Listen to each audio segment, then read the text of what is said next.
নমস্কার, শুভ অপরাহ্ন, গুড আফটারনুন টু অল। আমি Mintu Haldar, convener of the convener of this webinar. আমি সবাইকে আমন্ত্রণ জানাচ্ছি। আজকের ওয়েবিনারের টপিক হলো national policy on education 2020 and digital divide. এই প্রোগ্রামটি জয়েন্টলি অর্গানাইজ করা হচ্ছে Infolive academia in collaboration with Bhairab Ganguly college. আমরা সবাই জানি যে ন্যাশনাল এডুকেশন পলিসি এটা ইউনিয়ন ক্যাবিনেটে অ্যাপ্রুভড হয়েছে 29 জুলাই 2020। এটা the new policy aims to pave way for transformational reforms in school and higher education. এটার মূল বৈশিষ্ট্যগুলো আমি একটু জাস্ট হাইলাইট করছি। হায়ার এডুকেশন ক্ষেত্রে gross enrolment ratio in higher education to be raised to 50% by 2035. UG education with a flexible curriculum can be of 3 or 4 years with multiple exit option. MPhil courses will be discontinued. Academic bank credits to be established to facilitate transfer of credit.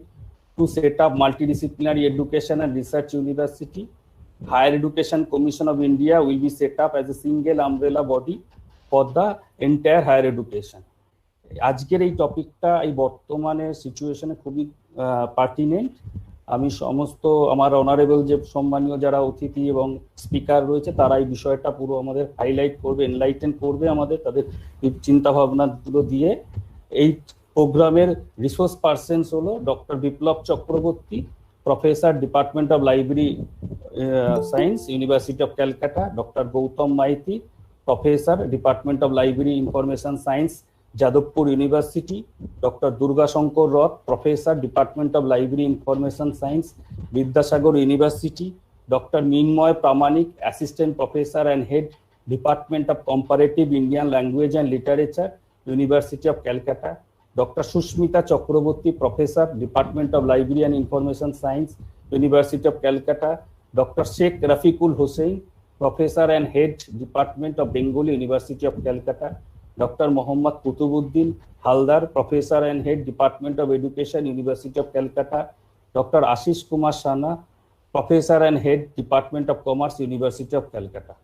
সমস্ত পার্টিসিপেন্টদেরকে অনুরোধ করা হচ্ছে questionnaire পর্বটা আমাদের সমস্ত স্পিকারদের বলার পরেই হবে এবং তাদের কোশ্চেন যেগুলো থাকবে সেগুলো হচ্ছে তারা জিমিট এবং ইউটিউব চ্যাট বক্সে তারা সেগুলো রাইট ডাউন করে দেবেন এবং আমরা ওখান থেকে কোশ্চেন সিলেক্ট করে আমরা আমাদের স্পিকারদেরকে আমরা তুলে ধরবো।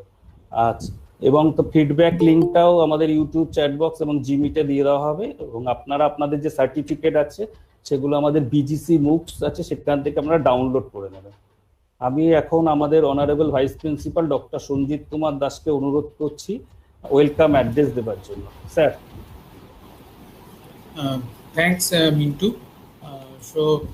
Good afternoon and welcome to the webinar on National Policy on Education 2020 and Digital Divide, jointly organized by the Infoliv Academia and Bhairab Ganguly College.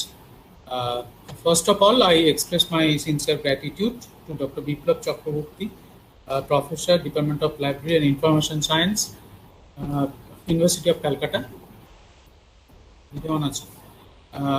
who is the webinar director of this five-row webinar program. Today is the fifth one. As Mr. Halda stated, that a very relevant topic in this context when everything will be changed in the perspective of higher education. So it is very much relevant in this context, and I cordially invite all the speakers, and I express my sincere gratitude to Dr. Ashish Kumar Sana, Professor and Head, Department of Commerce, University of Calcutta; Dr. Gautam Maiti, Professor, Department of Library Science and Information Science, Jadavpur University; Dr. Durgashankar Roth, Professor, Department of Library and Information Science, Vidyasagar University; Dr. Mohammad Kutubuddin Haldar, Professor and Head, Department of Education, University of Calcutta; Dr. S.K. Rafikul Hossain, Professor and Head, Department of Bengali, University of Calcutta; Dr. Minmoy Pramanik, Assistant Professor and Head, Department of Comparative Indian Language and Literature, University of Calcutta; and Dr. Susmita Chakraborty, Professor, Department of Library and Information Science, University of Calcutta. They are the invited speakers today, and they will discuss on the different issues, different perspectives, different angles of the national policy on education. And in fact, we are in the purview of higher education scenario, so it is very much important for us to know what are the thinking of our honorable speakers. I also express my sincere thanks to Dr. Abdul Salam and Sri Mintu Haldar for two conveners of this program who are always dedicated for giving a better and better service to conduct these sort of programs. And I finally again thanks Infolib Academia for creating such a platform for exchanging ideas and thinking among the scholars in staying at home in this pandemic period. So thank you all. I hope that you will all be benefited from the speakers, learned speakers, from their views. And so I handed over the microphone to Sri Haldar for continuation of the program. Please stay safe, stay home, and please enjoy the program. Thank you.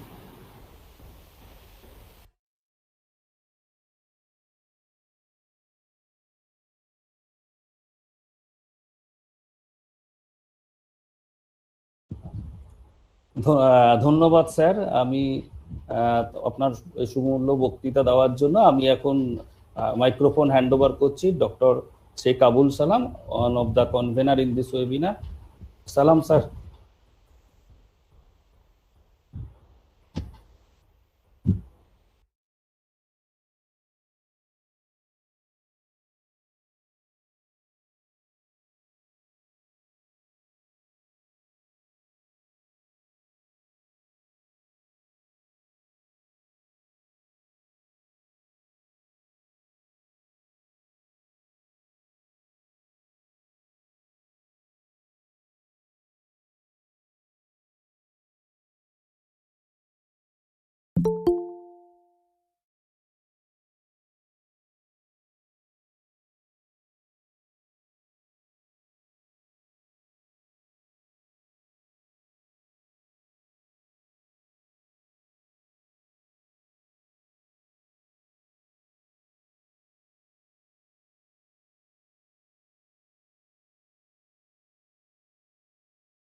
ধন্যবাদ doctor Abul সালাম। মাননীয় অধ্যক্ষ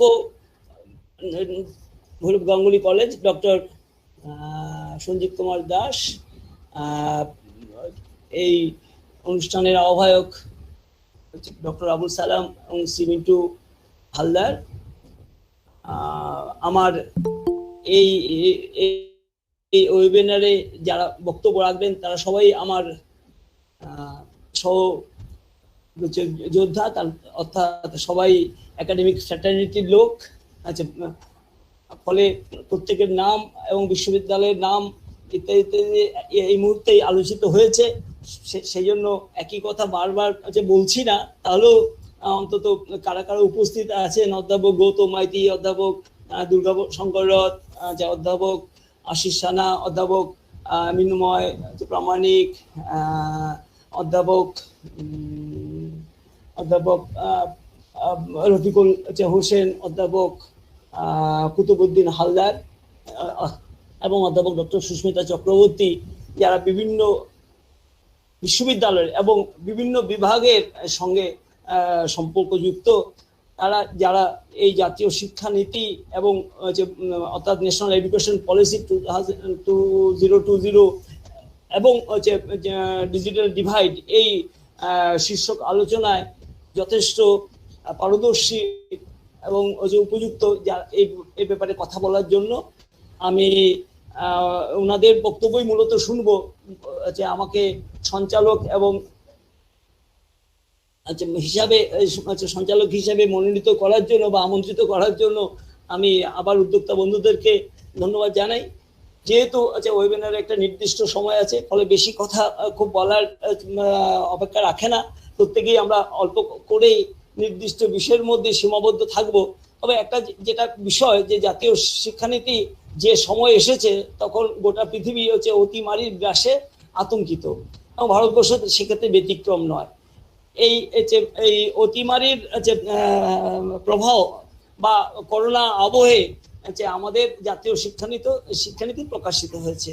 এমত অবস্থায় প্রাথমিক শিক্ষা থেকে বিশ্ববিদ্যালয়ের শিক্ষা এবং গবেষণা স্তর পর্যন্ত যে বিভিন্ন যে দিক আছে, সেইখানে দাঁড়িয়ে ভারতবর্ষের শিক্ষা ব্যবস্থায় যে বৈচিত্র্যপূর্ণ পরিবেশ, অর্থাৎ বহু রকম দিক রয়েছে, অর্থাৎ বহু রকম ফ্যাক্টর রয়েছে বা বহু রকম ইস্যুস রয়েছে, সেগুলো কিন্তু একে অন্যের সঙ্গে সামঞ্জস্যপূর্ণ কিনা এটা একটা দেখার ব্যাপার। এবং এটা নিয়ে আমাদের বক্তারা আলোচনা করবেন, কেননা যে ডিজিটাল ডিভাইড এই কথাটা এসেছেই এই কারণে যে যখন আমরা ওই ইলেকট্রনিক শিক্ষা, মানে অর্থাৎ ই লার্নিং, ই টিচিং, ই সার্ভিস, অর্থাৎ সমস্ত কিছু ই প্রবাহে, মানে ইলেকট্রনিক প্রবাহে যখন আমরা যেতে বাধ্য হয়েছি, সেটা করোনা আবহে বলুন বা গোটা বিশ্বে জুড়ে যে অবস্থার কারণে হোক বা ভারতবর্ষের জাতীয় শিক্ষানীতির প্রভাবে হোক, কেননা অর্থাৎ দুরকম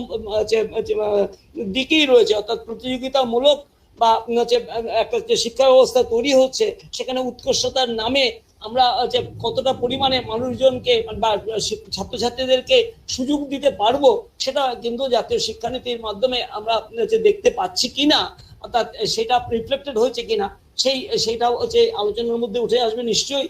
কেননা ডিজিটাল ডিভাইস প্রতিটা ছাত্রছাত্রীদের মধ্যে আছে কিনা, যদি থাকে সেখানে তারা ব্যবহার করতে পারছে কিনা, যদি না থাকে এবং না ব্যবহারকারীদের মধ্যে তাদের বিষয়টা জাতীয় শিক্ষানীতিতে কতটা পরিমাণে রিফ্লেক্টের মতো কতটা পরিমাণে বলা হয়েছে, সেটাও কিন্তু একটা আলোচনার বিষয়। ফলে অনেকগুলো বিষয়ে রয়েছে যেটা জাতীয় শিক্ষানীতির মধ্যে, সেখানে ভালো ভালো কথা রয়েছে ঠিকই, কিন্তু সেটা কতটা পরিমাণে ছাত্রছাত্রীদের ক্ষেত্রে বা জাতীয় শিক্ষানীতির মাধ্যমে সমস্ত ছাত্রছাত্রীদের মধ্যে প্রভাব বিস্তার করতে পারবে, এটা একটা প্রশ্ন। কেননা 18 বছর পর্যন্ত সব বয়সী এই 18 বছর বয়সী পর্যন্ত সব ছেলে মেয়েদের শিক্ষা বাধ্যতামূলক, এটা যেমন রয়েছে, সেটা কিভাবে হবে তার কিন্তু সুস্পষ্ট সীমারেখা জাতীয় শিক্ষানীতির মধ্যে দেখা যাচ্ছে কিনা, এটাও এই সমস্ত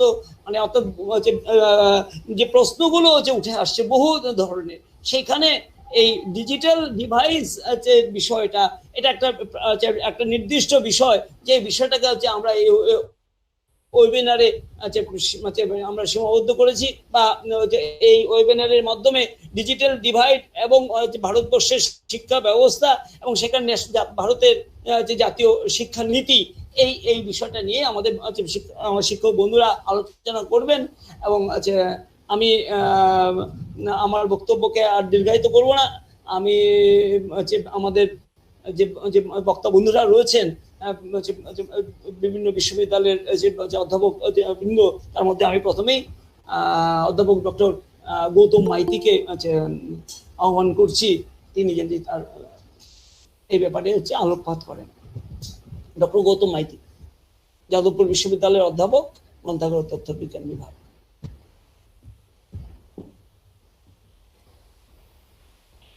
আজকের এই ওয়েবিনারের উদ্যোক্তাদের আমি আমার পক্ষ থেকে আন্তরিক ধন্যবাদ জানাচ্ছি, অভিনন্দন জানাচ্ছি।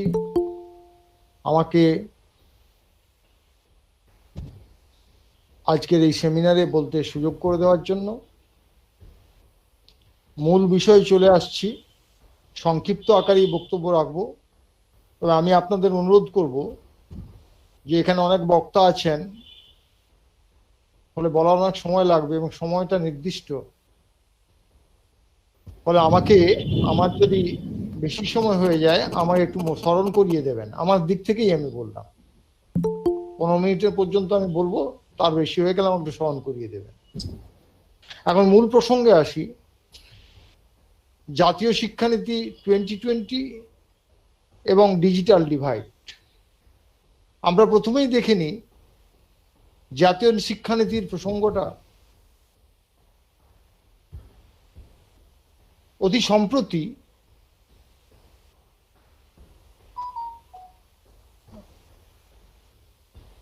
সম্প্রতি জাতীয় শিক্ষানীতি 2020 সেন্ট্রাল ক্যাবিনেটে গৃহীত হয়েছে।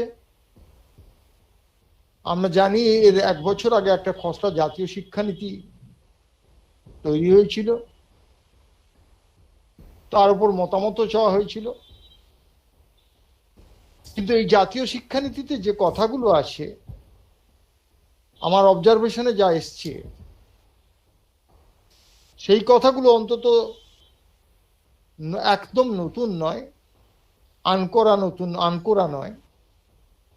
আমি অন্তত বিগত 3 দশক ধরে এই জাতীয় শিক্ষানীতির পাতায় যে ভাষাগুলো আছে 2020 পাতায়, সেই কথাগুলো আমি অন্তত 90-এর দশক থেকে আমি দেখতে পাচ্ছি। বিভিন্ন কমিশন, সরকার গঠিত বিভিন্ন কমিটি দেখতে পাচ্ছি, বিভিন্ন বণিক সভা তার বিভিন্ন প্রস্তাব সরকারের কাছে যে জমা দেওয়া হয়েছে, তার মধ্যে আমি দেখতে পাচ্ছি সরকার যে বিভিন্ন অ্যাক্টগুলো পার্লামেন্টে পাস করছে, তার মধ্যে আমরা দেখতে পাচ্ছি সরকারের কমার্স এবং ইন্ডাস্ট্রি মিনিস্ট্রি এবং মানব সম্পদ উন্নয়ন মন্ত্রক যে বিভিন্ন সিদ্ধান্ত নিয়েছে, নীতি আয়োগ এবং পূর্ববর্তী যোজনা কমিশন যে সিদ্ধান্তগুলো নিয়েছে তার মধ্যে, এবং সর্বোপরি ওয়ার্ল্ড ট্রেড অর্গানাইজেশন, বিশ্ব বাণিজ্য সংস্থা এবং ওয়ার্ল্ড ব্যাংক, IMF এর মতো আন্তর্জাতিক অর্থনৈতিক প্রতিষ্ঠানগুলো, তারা যে বিভিন্ন রকম আইন কানুন পলিসি ডিভাইস করেছে এবং বিভিন্ন দেশের সঙ্গে তাদের যে চুক্তি, শিক্ষা সংক্রান্ত বিষয় যে চুক্তি, আমি দেখতে যাচ্ছি হুবহু মিল রয়েছে এই জাতীয় শিক্ষানীতিতে যা আছে। ফলে এটা যে একদম অপ্রত্যাশিত ছিল এটা আমি মনে করি না। 2005 সালে আনুষ্ঠানিকভাবে ভারতবর্ষের সরকার ওয়ার্ল্ড ট্রেড অর্গানাইজেশনের সঙ্গে গ্যাটস অনুযায়ী চুক্তি করে এবং 2005 সালে শিক্ষাক্ষেত্র সম্পূর্ণভাবে বাণিজ্যিক পণ্য। অর্থাৎ শিক্ষার বাণিজ্যিকরণের যে প্রচেষ্টা 90-এর দশক থেকে শুরু হয়, 2005 সালে তার আনুষ্ঠানিক, তার আইনগত স্বীকৃতি ভারতবর্ষের সঙ্গে ওয়ার্ল্ড ট্রেড অর্গানাইজেশনের গ্যাট চুক্তি সম্পাদিত হয়। ফলে তখন থেকে শিক্ষা বাণিজ্যিক পণ্য।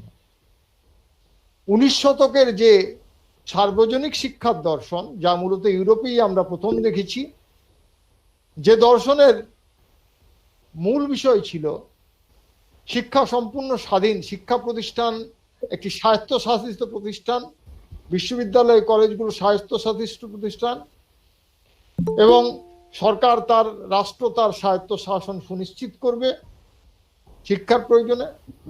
তার ছাত্র শিক্ষকদের একাডেমিক স্বাধীনতা থাকবে, শিক্ষা সংক্রান্ত বিষয়ে যে কোনো বিষয়ে তারাই কেবল সিদ্ধান্ত নেবে, ছাত্র এবং শিক্ষকরা আলাপ আলোচনার ভিত্তিতে। সরকার কেবলমাত্র ফান্ডের বিষয়টা, আর্থিক বিষয়টা সুনিশ্চিত করবে, তারা নিজেরা কোনো রকম হস্তক্ষেপ করবে না শিক্ষার বিষয়ে।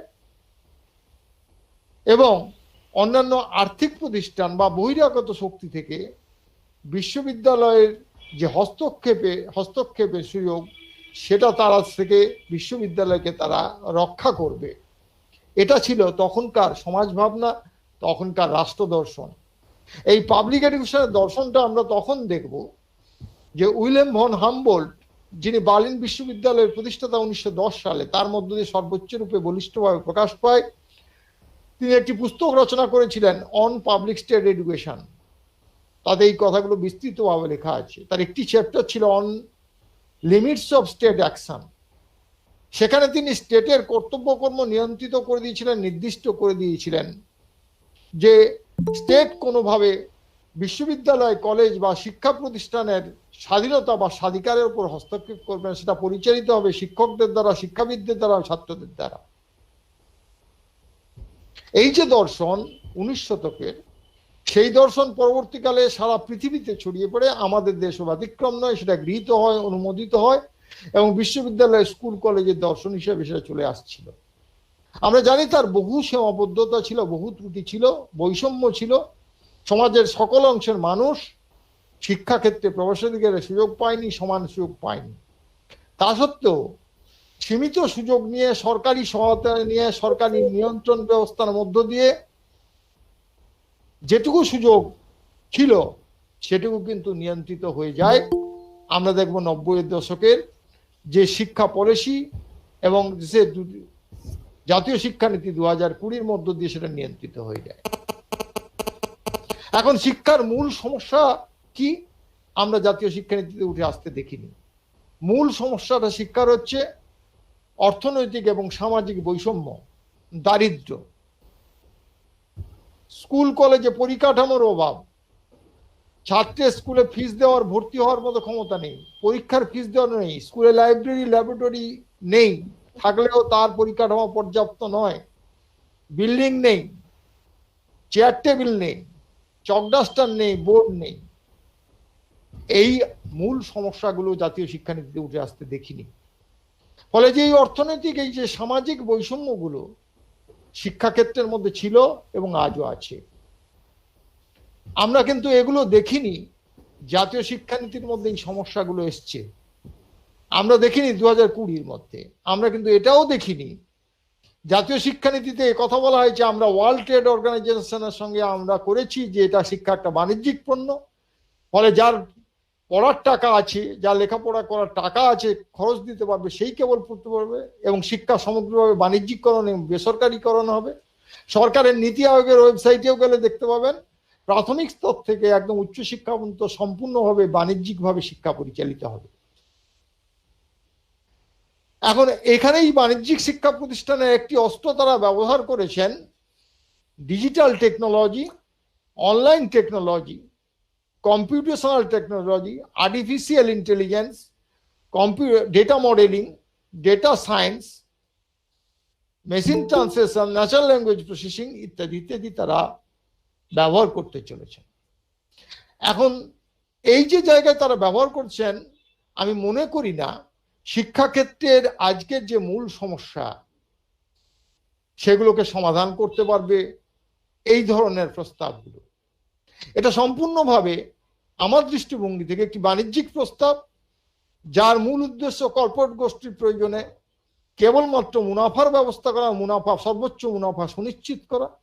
এর মধ্যে শিক্ষার যে উদ্দেশ্য, সৃষ্টিশীলতা, সমালোচনামূলক অনুধাবন ক্ষমতা, জ্ঞান বিজ্ঞানের চর্চা, উদ্ভাবনী শক্তি, সর্বাঙ্গীন হিসেবে মানুষের সর্বাঙ্গীন বিকাশ, বিশ্ব নাগরিক তৈরি করা এবং সেই সঙ্গে সঙ্গে মানুষের জীবিকার ব্যবস্থা করা, তার সংস্থান করবে না। সরকার চাকরি দেওয়ার থেকে তার হাত গুটিয়ে নিয়েছে। শিল্প বাণিজ্য প্রতিষ্ঠান তার লাভ না হলে দেবে না, ফলে তা করতে পারে না।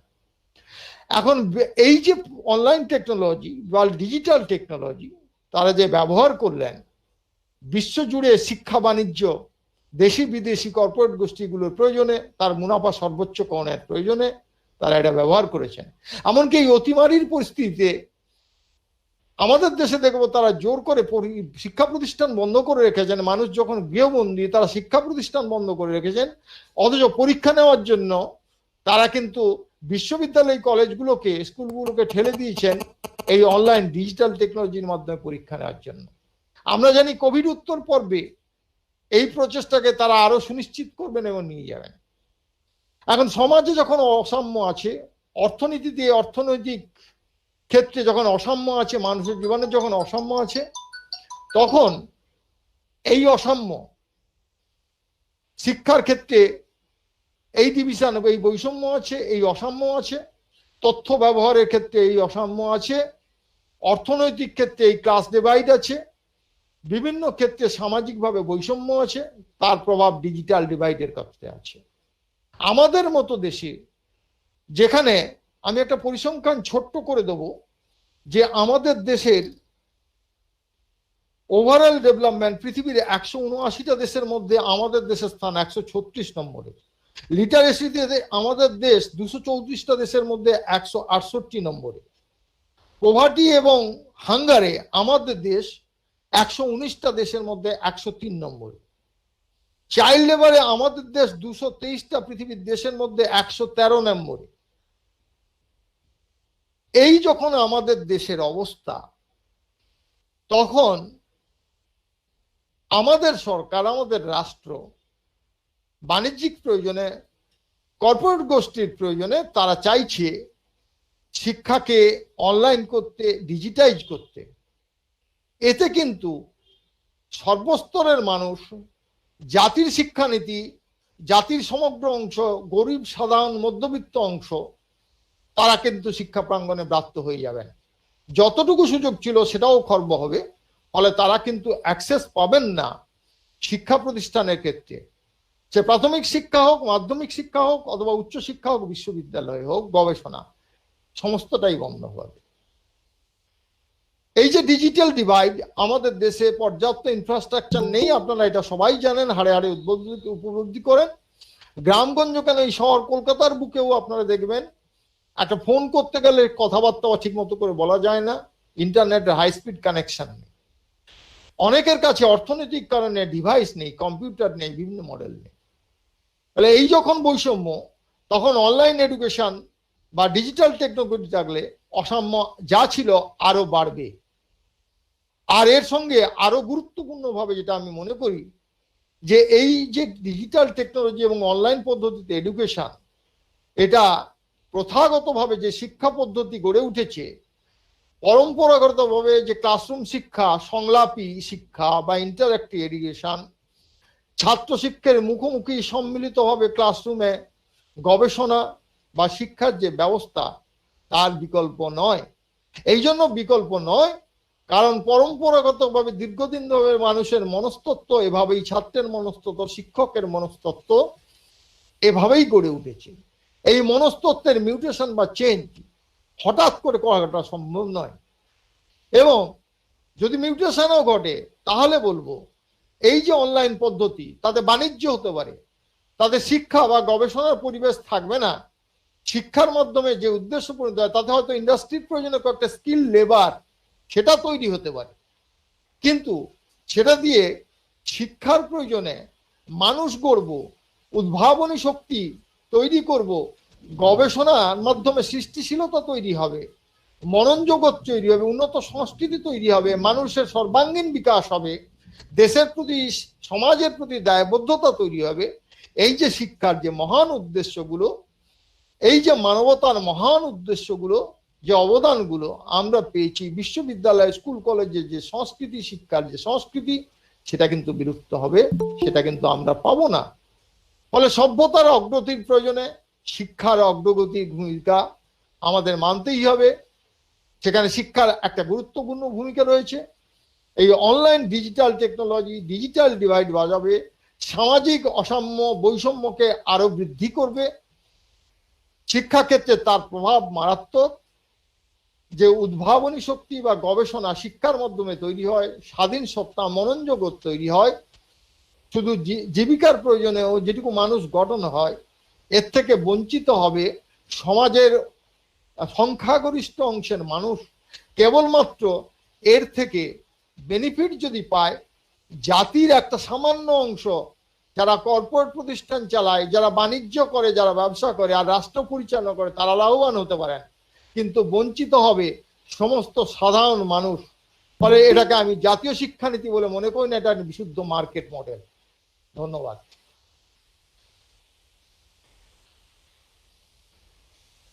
হয়েছে? ধন্যবাদ ডক্টর মাইতি, একদম 15 মিনিটের বক্তব্য শেষ দিয়ে তিনি লিখেছেন। একদম একদম 15 মিনিট 3:22 শুরু করে 37 শেষ করলেন। আমি অজস্র অসংখ্য ধন্যবাদ দিচ্ছি ওয়েবিনার ডাইরেক্টর হিসেবে, যে অর্থাৎ তিনি তার কথা লিখে নির্দিষ্ট সময়ের মধ্যে মূল্যবান বক্তব্য রেখেছেন এবং সঠিক ভাবে তিনি তার ব্যাখ্যাটাকে আমাদের সামনে তুলে ধরেছেন। আমি বিশদ ব্যাখ্যায় যাচ্ছি না। আমি পরের বক্তা অধ্যাপক ডক্টর দুর্গাশঙ্কর রথ, তিনিও গ্রন্থাগার তথ্য বিজ্ঞান বিভাগের অধ্যাপক, বিদ্যাসাগর বিশ্ববিদ্যালয়, তাকে অনুরোধ করছি কিছু তার বক্তব্য রাখার জন্য। এবং তার পরবর্তী বক্তা অধ্যাপক ডক্টর কুতুবউদ্দিন হালদার, শিক্ষা বিভাগের অধ্যাপক, কলকাতা বিশ্ববিদ্যালয়ের। নমস্কার। নমস্কার। আমি প্রথমেই অধ্যাপক বিপ্লব চক্রবর্তী মহাশয়কে আমার আন্তরিক ধন্যবাদ জানাই। আমাকে এই ওয়েবিনারে বক্তব্য রাখার সুযোগ করে দিয়েছেন এবং আহ্বান জানিয়েছেন।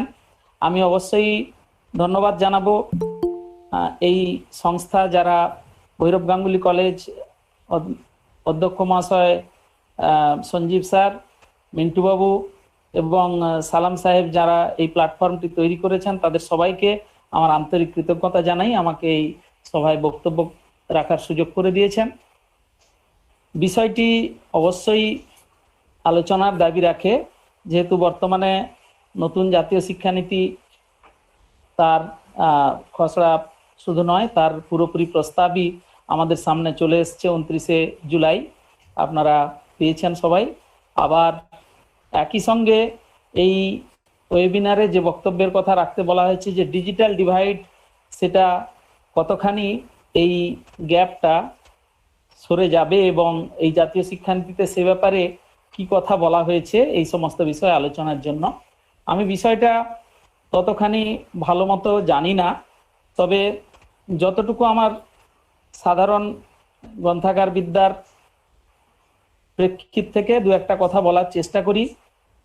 প্রথম কথা, এই ডিজিটাল ডিভাইড বলে যেভাবে আমরা বিষয়টাকে বোঝার চেষ্টা করছি, বিষয়টা ততখানি কিন্তু সমস্যাজনক নয়। তার কারণ হচ্ছে যে ডিজিটাল ডিভাইড দূর করার জন্য অনেক বড়সড় পদক্ষেপ নেওয়া হয়েছে। শুধু ডিজিটাল ইন্ডিয়া ইনিশিয়েটিভ কথা বলবো না, যেখানে বলা হয়েছে পাওয়ার টু এম্পাওয়ার, সেখানে নলেজ পাওয়ার নয়, সেখানে আইসিটিকেই পাওয়ার বলা হয়েছে, পাওয়ার টু এম্পাওয়ার। সাধারণ মানুষ সে তাদের ক্ষমতায়ন হবে এই আইসিটি এনাবেলড হয়ে গেলে তারা। আবার আপনারা সবাই লক্ষ্য করেছেন যে ভারতের যে অর্থনৈতিক মানচিত্র, তাতে অনেক বড়সড় রদবদল ইতিমধ্যেই ঘটে গেছে। এই বর্তমান যে সরকার আছেন, তার আগের সরকারের সময়েই আমরা শিক্ষানীতি প্রণয়নের স্বার্থে একটি শিক্ষা বিল আনা হয়েছিল, যেটা কুমার মঙ্গলম বিড়লা এবং মুকেশ আম্বানি তার আহ্বায়ক ছিলেন। আমরা প্রথম দেখলাম যে কোনো শিক্ষাবিদদের দ্বারা নয়, তারাই প্রথম এই খসড়া নীতি প্রণয়নের জন্য উদ্যোগ নিলেন। এবং স্বাভাবিকভাবেই অনেক আগে থেকেই আপনারা জানেন 1986 থেকেই যে জাতীয় শিক্ষানীতি ছিল, সেখানেই শিক্ষাকে একটি পণ্য পরিগণিত করার প্রচেষ্টা চলেছে এবং সেটা আরো সরাসরি সেটা বলার সুযোগ এসে গেল।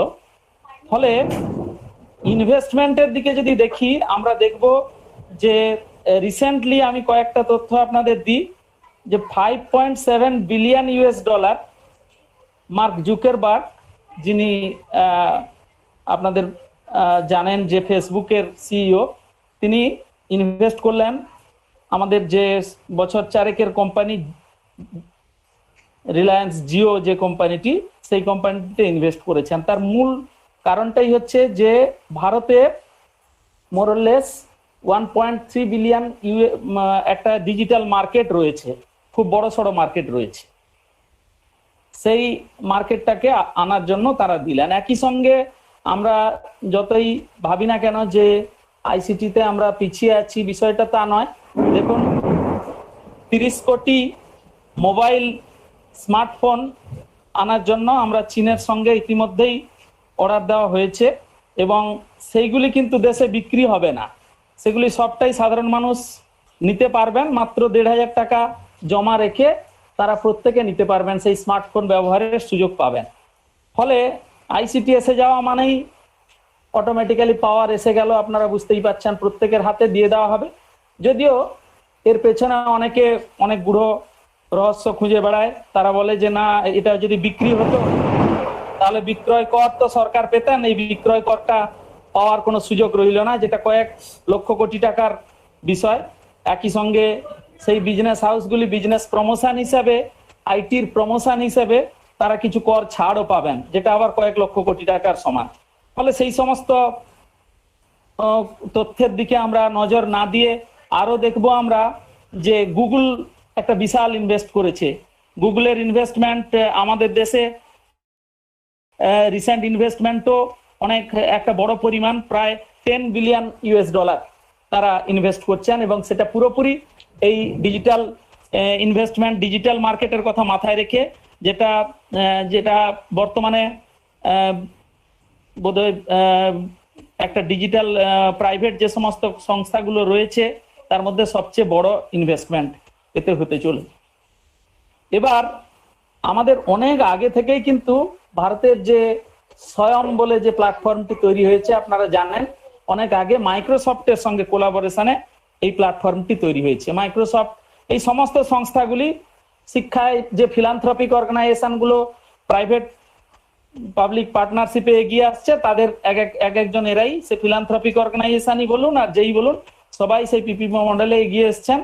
এরাও স্বয়ং প্ল্যাটফর্মের জন্য গভর্নমেন্ট প্রায় 1.5 দশক আগেই প্রায় কয়েক কোটি 38 কোটি টাকার চুক্তিবদ্ধ হয়েছিল এবং বর্তমানে আমাদের শিক্ষাতে এইটা যেহেতু স্বয়ং প্ল্যাটফর্মে যারা জানেন যে উচ্চশিক্ষা শুধু নয়, সমস্ত রকমের শিক্ষার ক্ষেত্রে তারা অনলাইন এডুকেশন দেওয়ার ব্যবস্থা করেছে। এবার নতুন জাতীয় শিক্ষানীতির প্রসঙ্গে এসে গেলে সেখানে দেখবেন প্রাইমারি এডুকেশন সিস্টেমেও বলা হয়েছে যে কিভাবে, যদি ধরুন আমাদের যে পরিকাঠামো রয়েছে সেই পরিকাঠামো গড়ে তোলার ক্ষেত্রে নতুন কোনো ইনভেস্টমেন্টের কথা বলা হচ্ছে না, যেটা বলা হচ্ছে যে যারা এই সমস্ত করা হবে সেখানে তো বই লাগবে না, মোবাইল লাগবে কিনা বলেননি যদিও, কিন্তু বই লাগবে না এটা বলে দিয়েছে যে প্রথম 5 বছরে কোনো টেক্সট বুক বেসড এডুকেশন থাকবে না। খুব ভালো হলো। আপনারা সবসময় যেটা বলেন যে এডুকেশন সিস্টেমে একটা চাপ, প্রচুর বই টই নিয়ে ছোটাছুটি, সেই সমস্তটা থাকছে না এবং শিক্ষার ব্যাপারে, ভাষা শিক্ষানীতির ব্যাপারেও অনেক সুবদ্ধ বিষয় করে দিয়েছেন। তারা এমন কি বলতে চাইছেন যে ভাষা কোনো সমস্যা নয়, সমস্তই কম্পিউটারের বেসিসে ট্রান্সলিটারেট হয়ে যাবে, এমনকি ট্রান্সলেশনও হয়ে যাবে। যাই হোক, সেই সুবিধাগুলো আমরা পাবো আইসিটির দৌলতে। ফলে শিক্ষাতে আর কোনো সমস্যা রইল না এই ডিজিটাল ডিভাইডের। আবার আরেক দিকে যদি দেখি যে কত সহজ হয়ে যাচ্ছে আইসিটি এনাবলড হওয়ার ফলে, যে আমরা যখন লেখাপড়া শিখি তখন ছাত্র শিক্ষকদের মধ্যে একটা যোগাযোগের সময় হয়, লিখতে হয় আমাদেরকে যে কথাগুলো বলছেন, সেই সমস্ত লিখে রাখার, তথ্যকে ধরে রাখার কোনো প্রয়োজন নেই, অটোমেটিক্যালি সেগুলো সমস্ত স্টোর হয়ে থাকছে। ফলে সেটা পরে যে কোনো সময় দেখে নেওয়া যাবে। এই সুবাদে ছাত্রছাত্রীদের আর এই মুহূর্তে সেটা পড়ে ফেলার ইমিডিয়েটলি কোনো তাগিদ অনুভব তারা করবেন না, সহজেই সেগুলোকে যে কোনো সময় পাওয়া যাবে। ফলে সেটি অনলাইনে অ্যাভেলেবল যেহেতু, তারা অত বেশি তাড়াহুড়ো করার চেষ্টা করবেন না। এখনো পড়াশোনার সময় দেখবেন যে তারা সব সেই কপিগুলো রেখে দিয়েছেন, সেগুলো আর দেখার প্রয়োজন করেননি। এবারে বিদ্যাসাগরের সেই পুরনো চিন্তা ভাবনা যে কল্ল করিব বলিয়া রাখিয়া দিলে আর কদাচ হইবে না, সেসব কথা ভাবলে হবে না। ও যবে হোক সুবিধা মতো সময়ে তারা করবেন। ফলে এটা যেহেতু একটা ক্যাফেটেরিয়া অ্যাপ্রোচ, আপনার সময় মতো আপনি পড়বেন, আপনার যখন সুবিধে হবে তখন পড়বেন, সেই অ্যাপ্রোচে আইসিটি আমাদের দেশকে এগিয়ে নিয়ে যাওয়ার বহুত সম্ভাবনা এবং বিরাট একটা সুযোগের আমাদের সামনে তুলে ধরেছে। এবং ভারতের যদি বলি যে আমাদের একেবারে শিক্ষার শুরুতে যে ব্যবস্থা ছিল, একেবারে গুরু শিষ্য পরম্পরা, শিষ্য গিয়ে গুরুগৃহে অধ্যয়নের সুযোগ পেত এবং সেখানে তাদের সারা দিনের যে সমস্ত কাজকর্ম সমস্ত কিছু একবারে সর্বাঙ্গীনভাবে তাদের জীবনের সঙ্গে শিক্ষা সম্পৃক্ত হয়ে থাকতো। এখন কিন্তু বিষয়টা পুরোপুরি আলাদা। শিক্ষক বর্জিত শিক্ষার সুযোগ আমাদের সামনে এসে গেছে। একবার আমরা যদি রেকর্ড করে নিই শিক্ষকের যে তার ক্লাসগুলো, লেকচারগুলো, তাদের যে অধীত বিদ্যাগুলো, সেগুলো একবার রেকর্ডেড হিসেবে পেয়ে গেলে এবারে সেটাকে যে কোনো সময় আমরা কমোডিটি হিসেবে ইউজ করে ডাউনলোড করার সুযোগ করে দেব এবং তা থেকে প্রচুর টাকা পয়সার আমরা সরকার বা যে সমস্ত সংস্থা এতে ইনভেস্ট করবেন তারা আয় করার সুযোগ পাবেন। ফলে শিক্ষা যে একটি পণ্য এবং তা থেকে যে বহু আমাদের আয়ের সম্ভাবনা ভবিষ্যতে ঘটবে এবং আইসিটি সেক্টরের প্রভূত উন্নতি হলে আমাদের দেশে একটা বিরাট আনন্দের ক্ষেত্র বয়ে যাবে এবং মানুষ অনেক বেশি কাজ পাবেন, এ ব্যাপারে কোনো সন্দেহই আর থাকছে না। এবং শিশুরা পাঠ লেখা ফাঁকি দিলে কি হবে, তারা হয়তো দেখা যাবে সেই ড্রাইভার বা কালার কোড, যেমন আমরা দেখি ড্রাইভারদের বেশি কিছু পড়ার দরকার হয় না, ডাইরেকশন দেখেই তারা বুঝে নেবে কোন দিকে যেতে হবে। এখন দেখুন মোবাইল অ্যাপস গুলো ঠিক সেইভাবেই তৈরি করা হয়, এখানে খুব বেশি পড়ে ফেলার দরকার হচ্ছে না, ওর ভেতরে গভীর বিদ্যার কোনো প্রয়োজন নেই। এখানে কতগুলি ডাইরেকশন, কতগুলি কালার কোড দেখে শুধু আপনি ক্লিক করে যাবেন এবং আপনার যে জায়গায় যেতে চান সব একদম মুভি বা কিংবা যে সমস্ত গ্রাফিক্স আছে সেগুলো, অ্যানিমেশন আছে, সেগুলোকে সমস্তই সহজে পেয়ে যেতে পারবেন। ফলে আমাদের যে পরিবর্তনটা হতে যাচ্ছে, আমাদের যে শিক্ষা ব্যবস্থার এই যে নতুনতর পরিবর্তনটা হতে যাচ্ছে, যেটা আমরা বলছি যে আইসিটি এনাবলড এডুকেশন সিস্টেম, সেটা প্রাইমারি থেকে শুরু করে হায়ার এডুকেশনে এলে আপনাদের একটা বর্তমান যে অবস্থাটা আমরা দেখছি যে বহু ধরনের শিক্ষকের প্রয়োজন হচ্ছে, বহু গ্রন্থাগার সংরক্ষণের জন্য বহু গ্রন্থাগারিকের প্রয়োজন হচ্ছে, এই সমস্তই আর প্রয়োজন হবে না। একটা বড় ডিজিটাল লাইব্রেরি ইনিশিয়েটিভ নিয়ে নিলে সারা দেশের সমস্ত অর্গানাইজড লার্নিংটাকেই আমরা পেয়ে যেতে পারবো এবং সমস্ত শিক্ষকের নলেজটা এক জায়গায় রেখে দিলে রিপোজিটরি থেকে আমরা সেখান থেকে পড়াশোনা করে নিতে পারবো। ফলে বিষয়টা যখন এতখানি সহজ হবে, ভালো হবে, তখন এই ডিজিটাল ডিভাইড এইটা বোধহয় আর বড় বাধা হয়ে থাকবে না, সে ডিভাইড ঘুচে যাবেই এবং আমাদের শিক্ষা আশা করি তত্ত্বরই এগিয়ে চলবে। কিন্তু এত সব আনন্দ সংবাদের মধ্যেও অনেকের মনে অনেক দোলাচলের সৃষ্টি হচ্ছে যে তাহলে কি এই যে শিক্ষা, নতুনতর শিক্ষা, যেখানটায় মানে সেই চিরায়ত শিক্ষা থেকে সরে এসে আমরা এখন বলতে পারি দুরায়ত শিক্ষা, মানে একটা কোথাও আছে যে কোনো সময়ই আমি সেখানটায় লগ অন করলাম আর শিখতে শুরু করে দিলাম এবং আমি শিখে ফেললাম আমার সময় মতো, এই যে এত সহজ উপায়গুলো এসে যাবে, সেটা ক্ষতি কি আছে? এতে তো ভালোই, সমস্ত কিছু সুবিধে তো আছেই।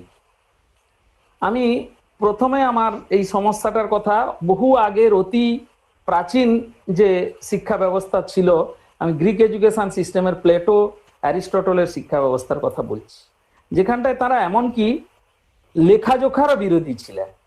শিক্ষাকে বা জ্ঞানকে লিখিত আকারে লিখে রাখার সমস্যা তো এই যে যিনি দেখবেন তিনটাকে সহজেই সত্য বলে মেনে নেবেন। এবং এই সমস্যার দরুন যেটা হয় কি, যে একটা তর্কের পদ্ধতিতে বা কোনো বিষয়ে সন্দেহ উপস্থিত হলে সে সন্দেহ নিরসনের জন্য সরাসরি একজনের সঙ্গে কথা বলে সেই সন্দেহ নিরসন করা, তর্কের মাধ্যমে সত্যকে প্রতিষ্ঠা করার চেষ্টা করা, সেটা থেকে আমরা দূরে সরে যাব। আর তা হলে হবে কি, যেটা যা কিছু আছে সেটাকেই এক কথায় মেনে নেওয়ার একটা প্রবণতা আমাদের মধ্যে বাড়বে। যে কারণে অতীতে দেখা যায় যে যে রাজা কখনো যুদ্ধ জয় করেননি, তিনি কোথাও পাথরে খোদাই করে লিখে রেখেছেন যে সেই যুদ্ধের তিনি একমাত্র হোতা। ফলে এই সমস্ত কথাগুলো আমরা জেনেছি। এই বিষয়গুলো আমাদের বলার, আমরা আশা করি বেশি সময় আপনাদের নেব না।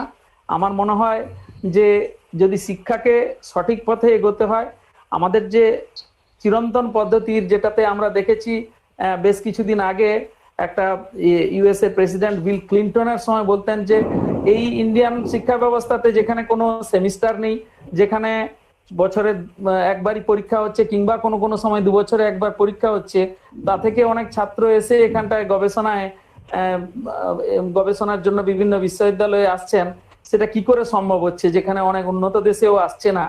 আর সেই শিক্ষা পদ্ধতিটাকে আমূল পরিবর্তন ঘটিয়ে সেমিস্টার বেসড আইসিটি এনাবেলড একটা শিক্ষা ব্যবস্থা আমরা দ্রুত কপি করে, যে সমস্ত সেমিস্টার বেসের মধ্যে মাগাপ সিস্টেম যত দ্রুত সম্ভব কমিট করে নেওয়া to the Memari and vomit in the exam হল, যাতে তার নিয়ে আর কোনো চর্চা না থাকে সারা বছরে, তার পরিশীলিত চর্চার মাধ্যমে নতুন জ্ঞান, সেই বিষয়ের উপরে গভীরতা যাতে না সৃষ্টি হয়, সেই ধরনের একটা ব্যবস্থা গড়ে তুলে এবং এখন আইসিটি এনাবেল করে দিয়ে আরো বেশি সেটাকে দুরায়ত করার চেষ্টা করে, আমার মনে হয় কিছুটা হলেও আমাদের শিক্ষাতে ক্ষতি হবে। ডিজিটাল ডিভাইড থাকুক আর নাই থাকুক, ডিজিটালি সবাই পাওয়ারফুল হোক, কিন্তু পাওয়ারটা শুধু আইসিটি এনাবেলড হলে চলবে না, নলেজ এনাবেলড হতে হবে। এইটুকু কথা বলে আপনাদের সবাইকে অনেক ধন্যবাদ জানিয়ে আমার বক্তব্য শেষ করছি। নমস্কার। ধন্যবাদ ডক্টর দুর্গাশঙ্কর রথ মূল্যবান বক্তব্যের জন্য। ঘুরিয়ে আপনি সুন্দরভাবে ব্যাখ্যা করেছেন যে কি হওয়া উচিত শিক্ষার দানের পদ্ধতি এবং কি হওয়া উচিত শিক্ষা। যাই হোক, আমি বিশদে যাচ্ছি না। অধ্যাপক কুতুবউদ্দিন হালদার, শিক্ষা বিভাগের অধ্যাপক কলকাতা বিশ্ববিদ্যালয়, ওনাকে অনুরোধ করছি ওনার বক্তব্য রাখার জন্য। মাননীয় সঞ্চালক, এই ওয়েবিনারে অংশগ্রহণকারী বিদগ্ধ গুণী ব্যক্তিগণ এবং ভৈরব গাঙ্গুলি মহাবিদ্যালয়ে যারা এই অনুষ্ঠানটার উদ্যোক্তা, তাদের সকলকেই প্রথমেই ধন্যবাদ জানাচ্ছি, সঞ্চালককেও ধন্যবাদ জানাচ্ছি এবং আমাকে এই আমন্ত্রণ করার জন্য আন্তরিক কৃতজ্ঞতা প্রকাশ করছি। আজকের আলোচ্য যে বিষয়টা, যে শীর্ষক আলোচ্য বিষয়, ন্যাশনাল এডুকেশন পলিসি 2020 এবং ডিজিটাল ডিভাইড। আমি প্রথমত খুব কমফোর্টেবল ফিল করিনি এই এত বড় একটা বিষয় সম্পর্কে আলোচনা করার জন্য। তবুও উদ্যোক্তারা যখন আমাকে আহ্বান করেছেন, আমি চেষ্টা করব এই শীর্ষক আলোচনার মধ্যে সীমাবদ্ধ রেখে কয়েকটি কথা বলার। প্রথমত, এই যে শীর্ষক, এই শীর্ষকের দুটো অংশ, একটা ন্যাশনাল এডুকেশন পলিসি 2020 এবং digital divide. National education policy 2020, আমি প্রথমেই এই অংশটা সম্পর্কে একটু আলোচনা করে নেব, তারপরেই ডিজিটাল ডিভাইডের কথা আলোচনা করব এবং গ্যাপটাকে কিভাবে অ্যাড্রেস করার কথা বলা হয়েছে এই পলিসির মধ্যে সেটাকে উল্লেখ করে সমাপ্ত করব। এই যে দলিল 2020 সালে এর মধ্যে প্রকাশ করা হয়েছে একটা জাতীয় স্তরের শিক্ষা নীতি। এই শিক্ষানীতি প্রথমত যে গ্রহণ করা হয়েছে, যে কোনো শিক্ষানীতির দেশের যখন গ্রহণ করা হয়, নীতি মানে কি, পলিসি বলতে বোঝায় যে আমরা কিভাবে আগামী দিনে চলবো, শিক্ষার পলিসি আগামী দিন কিভাবে চলবে, এত বড় একটা দেশ, এই দেশের শিক্ষা নীতি কি হবে, সেই বিষয়ে একটা নির্দেশ, একটা গাইডলাইন হবে পলিসি। সেই পলিসি নির্ধারণের জন্য বেসিক কতগুলো ক্রাইটেরিয়া থাকে। সেই ক্রাইটেরিয়ার মধ্যে যে ফিলোসফি থাকে সেটা হলো কনস্টিটিউশন প্রথমত, এবং কনস্টিটিউশনের উপরে প্রিভিয়াস যে পলিসিগুলো থাকে সেগুলোকে রিভিউ করতে হয়। ফরেন যে পলিসি রয়েছে দেশের সঙ্গে অন্য দেশে, সেগুলোকে সাদৃশ্যপূর্ণ কিনা সেটা দেখতে হয়। স্টেক হোল্ডার যারা আছে তাদের ওপিনিয়ন গ্রহণ করতে হয়।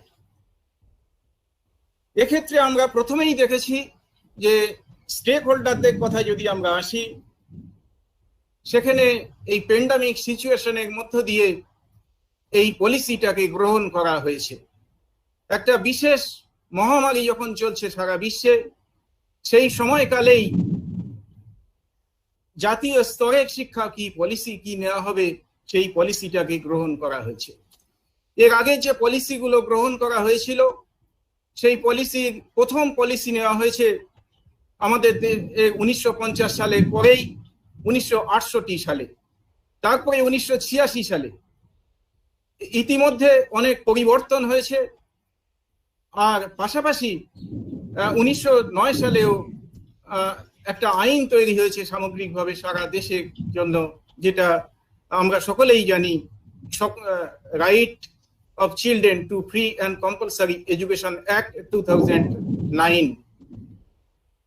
এই সমস্ত যে পুরনো যে কমিশন বা কমিটি বা আইনগুলো ছিল শিক্ষার, এই পলিসি যখন নির্ধারণ করা হয়েছে, সেগুলো পুঙ্খানুপুঙ্খ ভাবে কি দেখা হয়েছে, অতীতে যে কার্যকরীগুলো যেগুলো করার কথা ছিল সেগুলো কি আমরা গ্রহণ করতে পেরেছি বা পারিনি, এটা হলো নতুন ভাবে শিক্ষা নীতি যখন গ্রহণ করা হয় সেটা আলোচ্য বিষয় এর মধ্যে থাকে।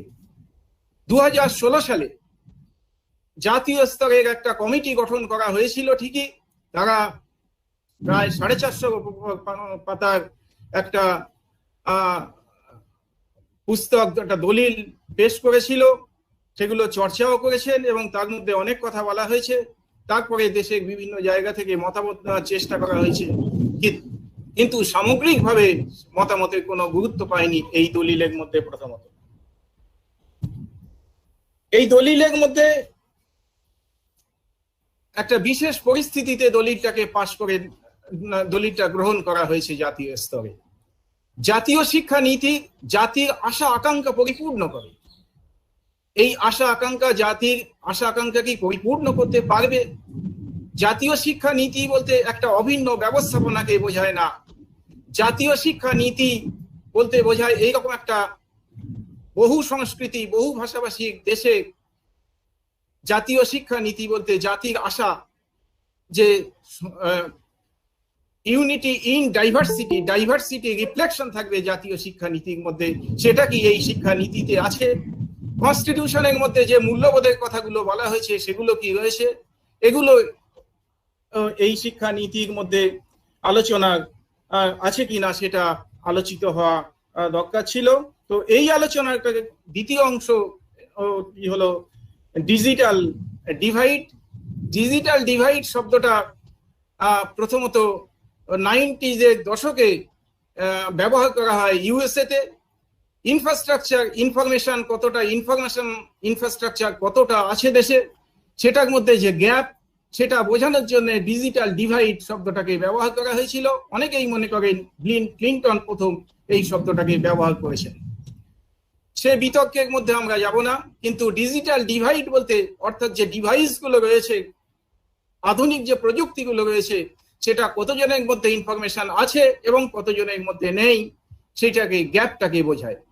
আমাদের এখানে এই আলোচনার শীর্ষকের মধ্যে, আলোচনার মধ্যে যেটা মূল ফোকাস দেওয়া হয়েছে, এই অংশটা মূলত যে ন্যাশনাল পলিসি 2020 এবং ডিজিটাল ডিভাইস, অর্থাৎ যে ডিজিটাল যে আমরা যে ভারতবর্ষের একটা সমস্ত জায়গাতে ইনফরমেশন টেকনোলজিকে ব্যবহার করতে চাইছি, সেই ব্যবহারের ক্ষেত্রে কতটা গ্যাপ আছে এবং সেই গ্যাপটাকে কিভাবে অ্যাড্রেস করার কথা বলা হয়েছে। জাতীয় শিক্ষা নীতির 66 পাতার এই শিক্ষা নীতিতে 27টা অনুচ্ছেদ আছে। 27টা অনুচ্ছেদটি 4টে অধ্যায়ের মধ্যে ভাগ করা হয়েছে। প্রথম অংশ ইন্ট্রোডাকশন সহ স্কুল স্তরের শিক্ষা, দ্বিতীয় পর্যায়ে উচ্চ শিক্ষা, তৃতীয় পর্যায়ে এই স্কুল এডুকেশন এবং বিশ্ববিদ্যালয় স্তরের শিক্ষা ছাড়া, উচ্চ শিক্ষা ছাড়া অন্যান্য যে পেশামূলক শিক্ষা, ভোকেশনাল এডুকেশন যেগুলো, প্রফেশনাল এডুকেশন যেগুলো আছে, তৃতীয় অংশে সেই বিষয়গুলো আলোচিত হয়েছে এবং চতুর্থ অংশে কিভাবে ইমপ্লিমেন্টেশন হবে ও অন্যান্য বিষয়গুলো সেখানে যুক্ত হয়ে শেষে একটা কনক্লুশন টানা হয়েছে ইমপ্লিমেন্টেশন দিয়ে। অর্থাৎ প্রথমে ইন্ট্রোডাকশন, শেষে ইমপ্লিমেন্টেশন, এই অংশের মধ্যে চলে যাওয়া হয়েছে। তো এখানে যে আমাদের মূল যে বিষয় ডিজিটাল ডিভাইস কতটা আছে, এই যে আমি উল্লেখ করলাম যে 27টা অনুচ্ছেদ আছে, 27টা অনুচ্ছেদের মধ্যে ডিজিটাল ডিভাইডের কথা প্রায় 12টা অনুচ্ছেদেই উল্লেখ করা হয়েছে। আমি নির্দিষ্টভাবেই উল্লেখ করছি 1.7, 2.6, 2.8, 4.23, 4.46, 11.9, 17.2, 21.5, 23.1, 24 নম্বর অনুচ্ছেদে বিস্তারিতভাবে অনলাইন এডুকেশনের কথা বলা হয়েছে। 24.1, 24.2, 24.4 এতগুলো অনুচ্ছেদের মধ্যে ডিজিটাল সম্পর্কে আলোচনা করা হয়েছে। অর্থাৎ খুব কম না, জাতীয় শিক্ষানীতির যে দলিল, সেই দলিলের অধিকাংশ অংশেই জুড়ে আছে। একেবারে চাইল্ড কেয়ার এডুকেশন, তাদের শিক্ষকদের শিক্ষা, এই বিষয়টা থেকে শুরু করে তাদের শিক্ষকদের প্রশিক্ষণের জন্য ডিজিটাল ডিভাইসকে ব্যবহার করা, মাধ্যমিক স্তরের শিক্ষায় ডিজিটাল ডিভাইস ব্যবহার করা, উচ্চ শিক্ষায় ডিজিটাল ডিভাইস ব্যবহার করা, পরীক্ষার ক্ষেত্রে ডিজিটাল ডিভাইস ব্যবহার করা, সব ক্ষেত্রে ডিজিটাল ডিভাইডের কথা বলা হয়েছে। 24 নম্বর অনুচ্ছেদে নির্দিষ্টভাবেই বর্তমান যে পরিস্থিতি তৈরি হয়েছে, সেই পরিস্থিতিতে কিভাবে ডিজিটাল ডিভাইসকে ইউটিলাইজ করা যায় সে সম্পর্কে উল্লেখ করা হয়েছে এবং কতগুলো কর্মসূচির কথা ঘোষণা করা হয়েছে।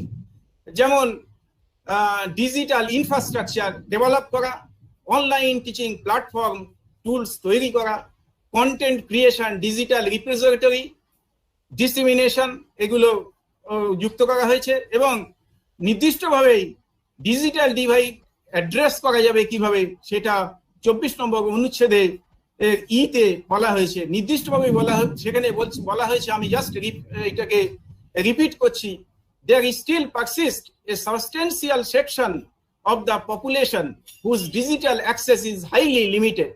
এটা স্বীকার করে নেওয়া হয়েছে যেটা limited. The existing mass media such as television, radio and community radio will be extensively used for telecast and broadcast. অর্থাৎ স্বীকার করে নিয়ে বলা হলো খুব মজা করে এখানে যে কমিউনিটির জন্য টেলিভিশন, রেডিও, কমিউনিটি রেডিও এগুলোকে এক্সটেন্সিভলি ইউজ করা হবে। তো এর মাধ্যমে এডুকেশন সম্ভব সেটা আপনারা ভাববেন যারা, এবং সেখানে বলা হয়েছে যে সপ্তাহে 7 দিনে 24 ঘন্টা ওপেন করে দেওয়া হবে, খোলা থাকবে। অর্থাৎ এটা যেন নতুন কোনো কথা, প্রোগ্রামের কথা বলা হলো। তো এইটা কিন্তু টিভি, রেডিও, কমিউনিটি রেডিও, এটা আজকের আর ধারণা, এ অনেক পুরনো বিষয় এর মধ্যে আমরা ঢুকে গেছি এবং সেটা নতুন করে এখানে নিয়ে আসা হলো। অথচ 68 সালের পরিকল্পনা, 86 সালের পরিকল্পনা তখন এত ডেভেলপ করেনি, এই ইনফ্রাস্ট্রাকচার বিজ্ঞানের এত জয় জয়কার হয়নি, প্রযুক্তির এত ডেভেলপ করেনি 86 সালে। তারপরে যে সেই পলিসির মধ্যে যে ডেভেলপ করার কথা বলা হয়েছিল সেটা কতটা ডেভেলপ হয়েছে এই এবং কেন হলো না, সেগুলো কিভাবে ওভারকাম করা যায়, এই পলিসির মধ্যে কোথাও এক জায়গায়, এই 12 জায়গায় থাকলেও 27টা অনুচ্ছেদের মধ্যে একটা জায়গাতেও সেগুলো উল্লেখ করা হয়নি। ফলে স্বাভাবিকভাবে সন্দেহ থেকে যায় যে এর আসল উদ্দেশ্য কোথায়। ডিজিটাল ডিভাইডের মধ্যে আমাদের দেশে 86 একবার আমরা যখন 68-এ পলিসি নিয়েছি, ইনফ্রাস্ট্রাকচারের কথা আপনারা উল্লেখ করেছেন যে স্কুলগুলো কি অবস্থা।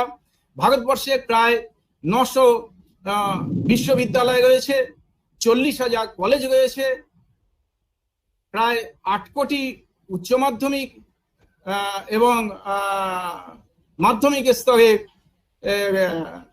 ছাত্রছাত্রী রয়েছে। তাদের যে বিদ্যালয়গুলো রয়েছে, বিশ্ববিদ্যালয় স্কুলগুলো রয়েছে, সেই স্কুলগুলো কতটা অংশে কম্পিউটার বা অন্যান্য যে ডিজিটাল ফ্যাসিলিটিস গুলো রয়েছে এগুলো কোথাও সেটা উল্লেখ নেই। একটা ছোট্ট একটা স্টাডির কথা আমি উল্লেখ করছি, বাস্তব ঘটনা। এই পলিসির মধ্যে অনেক কিছু থাকলেও শেষে কনক্লুশনের মধ্যে, ইমপ্লিমেন্টেশনের মধ্যে গিয়ে সেখানে কিন্তু ইমপ্লিমেন্টেশনের মধ্যে একটুও কোথাও সুনির্দিষ্টভাবে ইমপ্লিমেন্টেশনের কথা বলা নেই যে কিভাবে এগুলোকে ইমপ্লিমেন্ট করা যাবে, ডিজিটাল ডিভাইস গুলো রিমুভ করা যাবে অ্যাড্রেসের ক্ষেত্রে, টেলিভিশন আর রেডিও এইটুকু বলে এখানে ছেড়ে দেওয়া হয়েছে।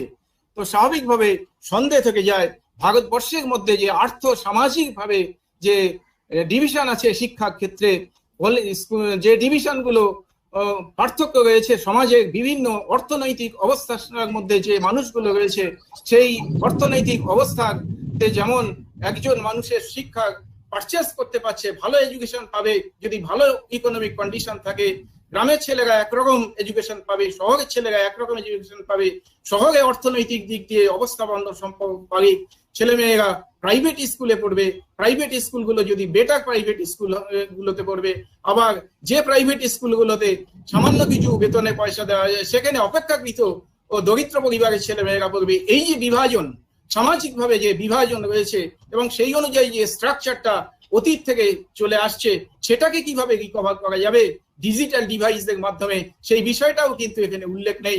বরঞ্চ উল্টোভাবে এই ডিভিশনটাকে আরো বাড়িয়ে দেবে।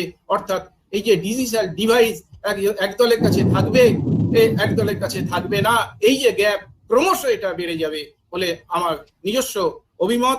যে এবং এক্ষেত্রে এই কি করে এগুলোকে অ্যাড্রেস করা যাবে সে বিষয়ে কোনো কিছু বলা নেই। যেখানে অর্থনৈতিক অবস্থার এই যে জায়গাটা রয়েছে এইটা যদি না আমরা পরিবর্তন করতে পারি তাহলে পরে আর্থসামাজিক দিক দিয়ে যে সুষম বন্টন যদি না করা যায়, যে একটা বিশাল অংশের মানুষের কাছে যে অর্থ রয়েছে, যে ডিস্ট্রিবিউশন অফ ওয়েলথ, এইটাকে যদি আমরা না চেঞ্জ করতে পারি, এটাকে যদি ভেঙে সঠিকভাবে ডিস্ট্রিবিউট না করা যায় তাহলে পরে শিক্ষার ক্ষেত্রে তার রিফ্লেকশন যে থেকে গেছে সেই রিফ্লেকশনটা আরো মারাত্মকভাবে বেড়ে যাবে। সেই বিষয়গুলো কিন্তু এই শিক্ষা নীতির মধ্যে অ্যাড্রেস করার কথা বলা নেই। কিন্তু আমি আশা করব যে আধুনিক প্রযুক্তি অবশ্যই করে শিক্ষার ক্ষেত্রে প্রয়োজন রয়েছে, পাশাপাশি এই যে আমাদের যে জায়গাগুলো রয়েছে সেই জায়গাগুলোতে শিক্ষা ব্যবস্থার মধ্যে এটাকে পেডাগজিক্যাল সাইড দিক দিয়ে সঠিকভাবে ইউটিলাইজ করা, মনোটোনাস যাতে না হয় তার জন্য এগিয়ে যাওয়া, ছাত্রছাত্রীদের কগনিটিভ ডেভেলপমেন্ট কিভাবে ডেভেলপ করা যায় সেক্ষেত্রে ব্যবহার করা, কিছু কিছু ক্ষেত্রে প্র্যাকটিক্যাল ওরিয়েন্টেড বা অন্য জায়গাগুলোতে সেগুলো আমরা ইউজ করতে পারি। কিন্তু টিচার টু স্টুডেন্ট, ছাত্রদের মধ্যে যে তার বিকল্প হিসেবে এই পদ্ধতি পৃথিবীর কোথাও ছিল না এবং আজও কোথাও যে দেশগুলো অনেক এগিয়ে অতীত থেকে এই ডিভাইসগুলো ব্যবহার করছে সে দেশে ডেভেলপ হয়নি, বরঞ্চ তারা উল্টো রেজাল্ট পাওয়া গেছে। সেই জন্য পরে এটা কোনো বিকল্প হতে পারে না, ডিজিটাল ডিভাইড দিয়ে শুধু এডুকেশন চলতে পারে না। এই যে গ্যাপটা তৈরি হয়েছে এই গ্যাপকে আমি আশা করব যে আগামী দিনে অর্থনৈতিক অবস্থা পরিবর্তন করে দিলেই তবেই মাত্র এটাকে এফেক্টিভ হবে এবং সকলের কাছে এই ডিভাইসগুলো পৌঁছে দেওয়া যাবে, এই আশা রেখে আপনাদের সকলকে আমার এখানে বলার সুযোগ দেওয়ার জন্য এবং ধৈর্য ধরে শোনার জন্য আপনাদের সকলকে ধন্যবাদ জানিয়ে আমার কথা এখানেই শেষ করছি। ধন্যবাদ ডক্টর কুতুবউদ্দিন হালদার, একজন শিক্ষাবিদ হিসেবে আপনার মূল্যবান বক্তব্য আপনার উঠে এসেছে এই ওয়েবিনারে এবং সেখানে ডিজিটাল ডিভাইড যে কতটা প্রাসঙ্গিক যে এই মুহূর্তে ভারতীয় জাতীয় শিক্ষানীতিতে তার যে সুস্পষ্ট দিকটি আপনি আপনার বক্তব্য তুলে ধরেছেন। আপনাকে আবার ধন্যবাদ। আমি বাণিজ্য বিভাগের অধ্যাপক, কলকাতা বিশ্ববিদ্যালয়ের বাণিজ্য বিভাগের অধ্যাপক ডক্টর আশিস সানাকে অনুরোধ করছি এবার তার বক্তব্য পেশ করার জন্য।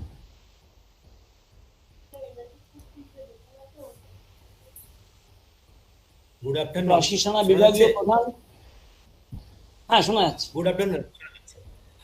প্রথমে আমি ধন্যবাদ কৃতজ্ঞতা জানাচ্ছি অধ্যাপক বিপ্লব চক্রবর্তী, লাইব্রেরি সায়েন্স ডিপার্টমেন্টের সিনিয়র প্রফেসর এবং আমাদের খুবই ঘনিষ্ঠ কি বলবো একেবারে আমাদের গাইড এবং ফিলোসফার।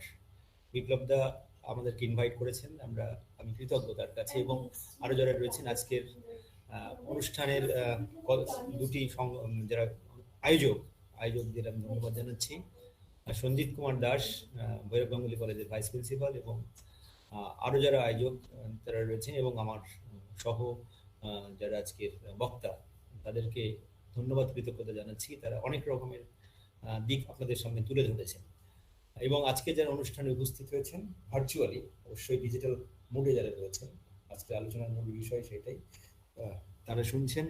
অনেকক্ষণ ধরে প্রায় চলছে, প্রায় 4 জন বক্তার বক্তব্য আপনারা ইতিমধ্যে শুনে ফেলেছেন, এবং খুব সুন্দর তারা উপস্থাপন করলেন নানা বিষয়গুলো। আমার খুবই ভালো লেগেছে, আমিও ঋদ্ধ হলাম তাদের বক্তব্য থেকে। আজকের যে মূল বিষয় জাতীয় শিক্ষানীতি, এবং আমি জানি না আমি কতটা সঠিকভাবে এটা উপস্থাপন করতে পারবো, তবে আমার অভিজ্ঞতা থেকে যতটুকু জানা বা আমার ব্যক্তিগত যে সমস্ত মতামত সেগুলো আপনাদের সামনে তুলে ধরার চেষ্টা করছি। জাতীয় শিক্ষানীতি এবং ডিজিটাল ডিভাইড তো খুবই প্রাসঙ্গিক আজকের দিনে বসে আমরা যারা শিক্ষার সাথে সরাসরি যুক্ত বিভিন্ন রকম ভাবে। আপনারা লাইব্রেরি সায়েন্স ডিপার্টমেন্টে রয়েছেন, তাদের প্রত্যক্ষভাবে আপনারা সরাসরি ছাত্রছাত্রীদের নানা রকম ভাবে শিক্ষা যেমন দিয়ে থাকেন, একই সাথে সাথে শিক্ষা সংক্রান্ত যে পরিকাঠামো, সেই পরিকাঠামোর সাথে আপনারা সরাসরি যুক্ত। এছাড়া আমরাও যারা আমি বাণিজ্য বিভাগের শিক্ষক, এবং বাণিজ্য বিভাগে আমাদের নানা রকমের ডিজিটাল সমস্ত পরিষেবা দেওয়া হয় ছাত্রছাত্রীদের।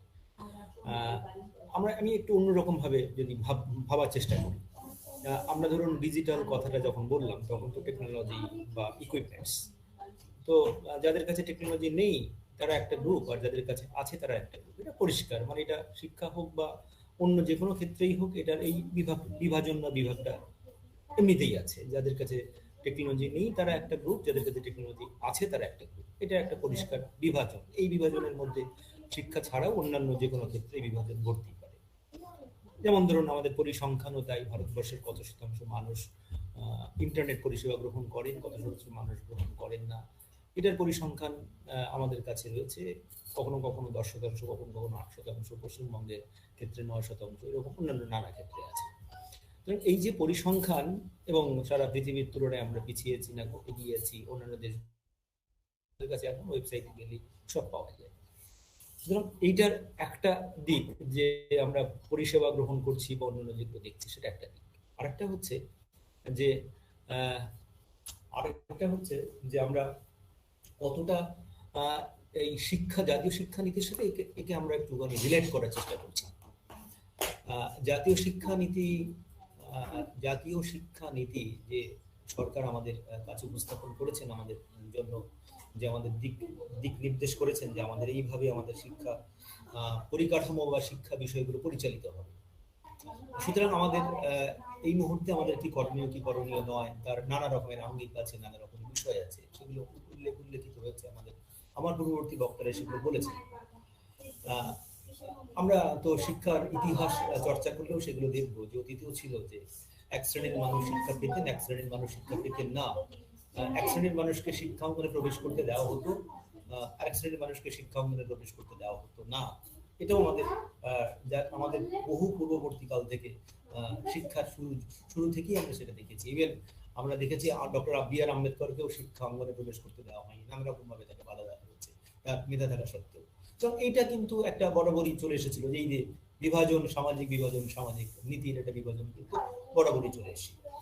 কিন্তু এটা কি সত্যি সত্যি টেকনোলজি কি আবার নতুন করে বিভাজন সৃষ্টি করলো এই, নাকি আবার অন্যরকম ভাবে সেই বিভাজনের ধারণাটা অন্যরকম? একটা ধারণা ছিল সামাজিক ধারণা, একটা ধারণা ছিল অর্থনৈতিক ধারণা, আবার আর একটা ধারণা আমাদের মধ্যে চলে এলো প্রযুক্তিগত ধারণা, যে প্রযুক্তিগত কি আবার আরেকটা শ্রেণী তৈরি করলেন, যে শ্রেণীর মধ্যে আবার দুটো বিভাগ তৈরি হলো, অর্থাৎ সেকশনস এবং তার সাবসেকশনস নানা রকম ভাবে তৈরি হতে থাকলো এই মুহূর্তে। এটা আমাদের এখন ভাববার বিষয়, এখন ভাববার জায়গায় এসে গেছে। আমরা যারা বাণিজ্য শিক্ষার সাথে যুক্ত আছি, আমাদের বাণিজ্য শিক্ষার একটা বড় অংশ এই মুহূর্তে প্রযুক্তি দিয়ে অনেকটা কাজ করতে হয়, আমাদের হিসাবপত্র নানা বিষয় সেগুলো করতেই হয়।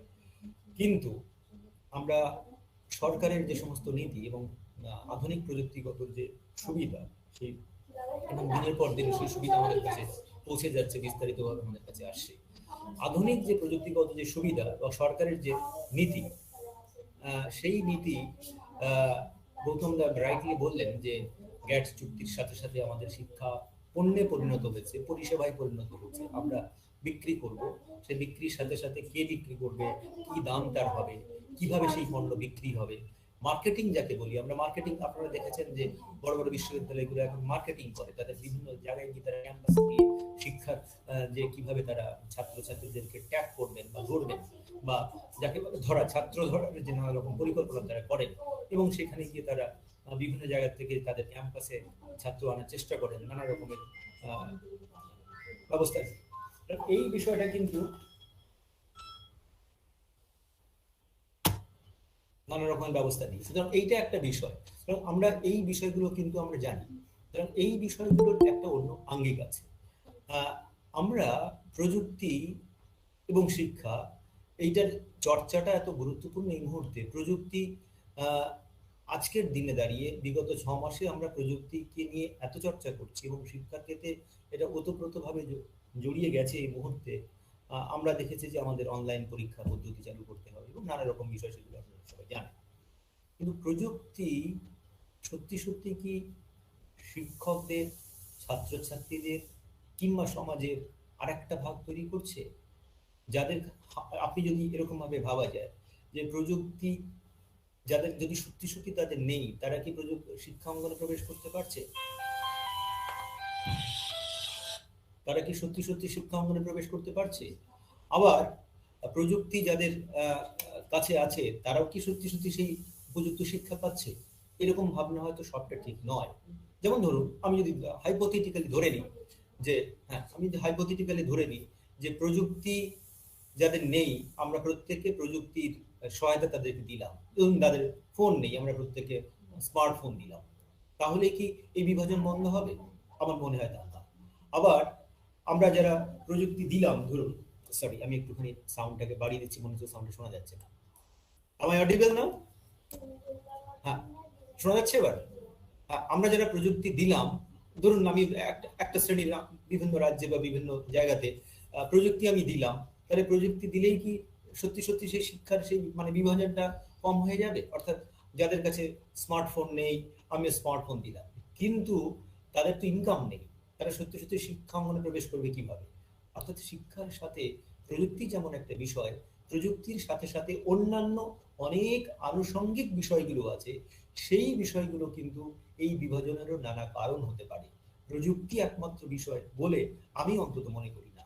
হয়তো প্রযুক্তি মাধ্যমে শিক্ষা প্রদানের অনেকগুলো ব্যবস্থা এই মুহূর্তে সারা ভারতবর্ষ জুড়ে বা পৃথিবী জুড়ে চালু হয়ে গেছে, প্রযুক্তি দিয়ে হয়তো অনেক জায়গাতে এই ধরনের কোর্স চালু হয়ে গেছে। কিন্তু প্রযুক্তি একটা বিষয়, প্রযুক্তি মাধ্যমে হয়তো আমরা শিক্ষাঙ্গনে আমরা হয়তো এক ধরনের শিক্ষা দিতে পারছি, কিন্তু প্রযুক্তি ছাড়াও যে অন্যান্য বিষয়গুলো শিক্ষার সাথে যুক্ত রয়েছে, সেগুলো কিন্তু গভীরভাবে আমাদের ভাবিত করেছে। অর্থাৎ প্রযুক্তি একমাত্র নয় শিক্ষার ক্ষেত্রে, প্রযুক্তি আমাদের বিভাজন করছে না।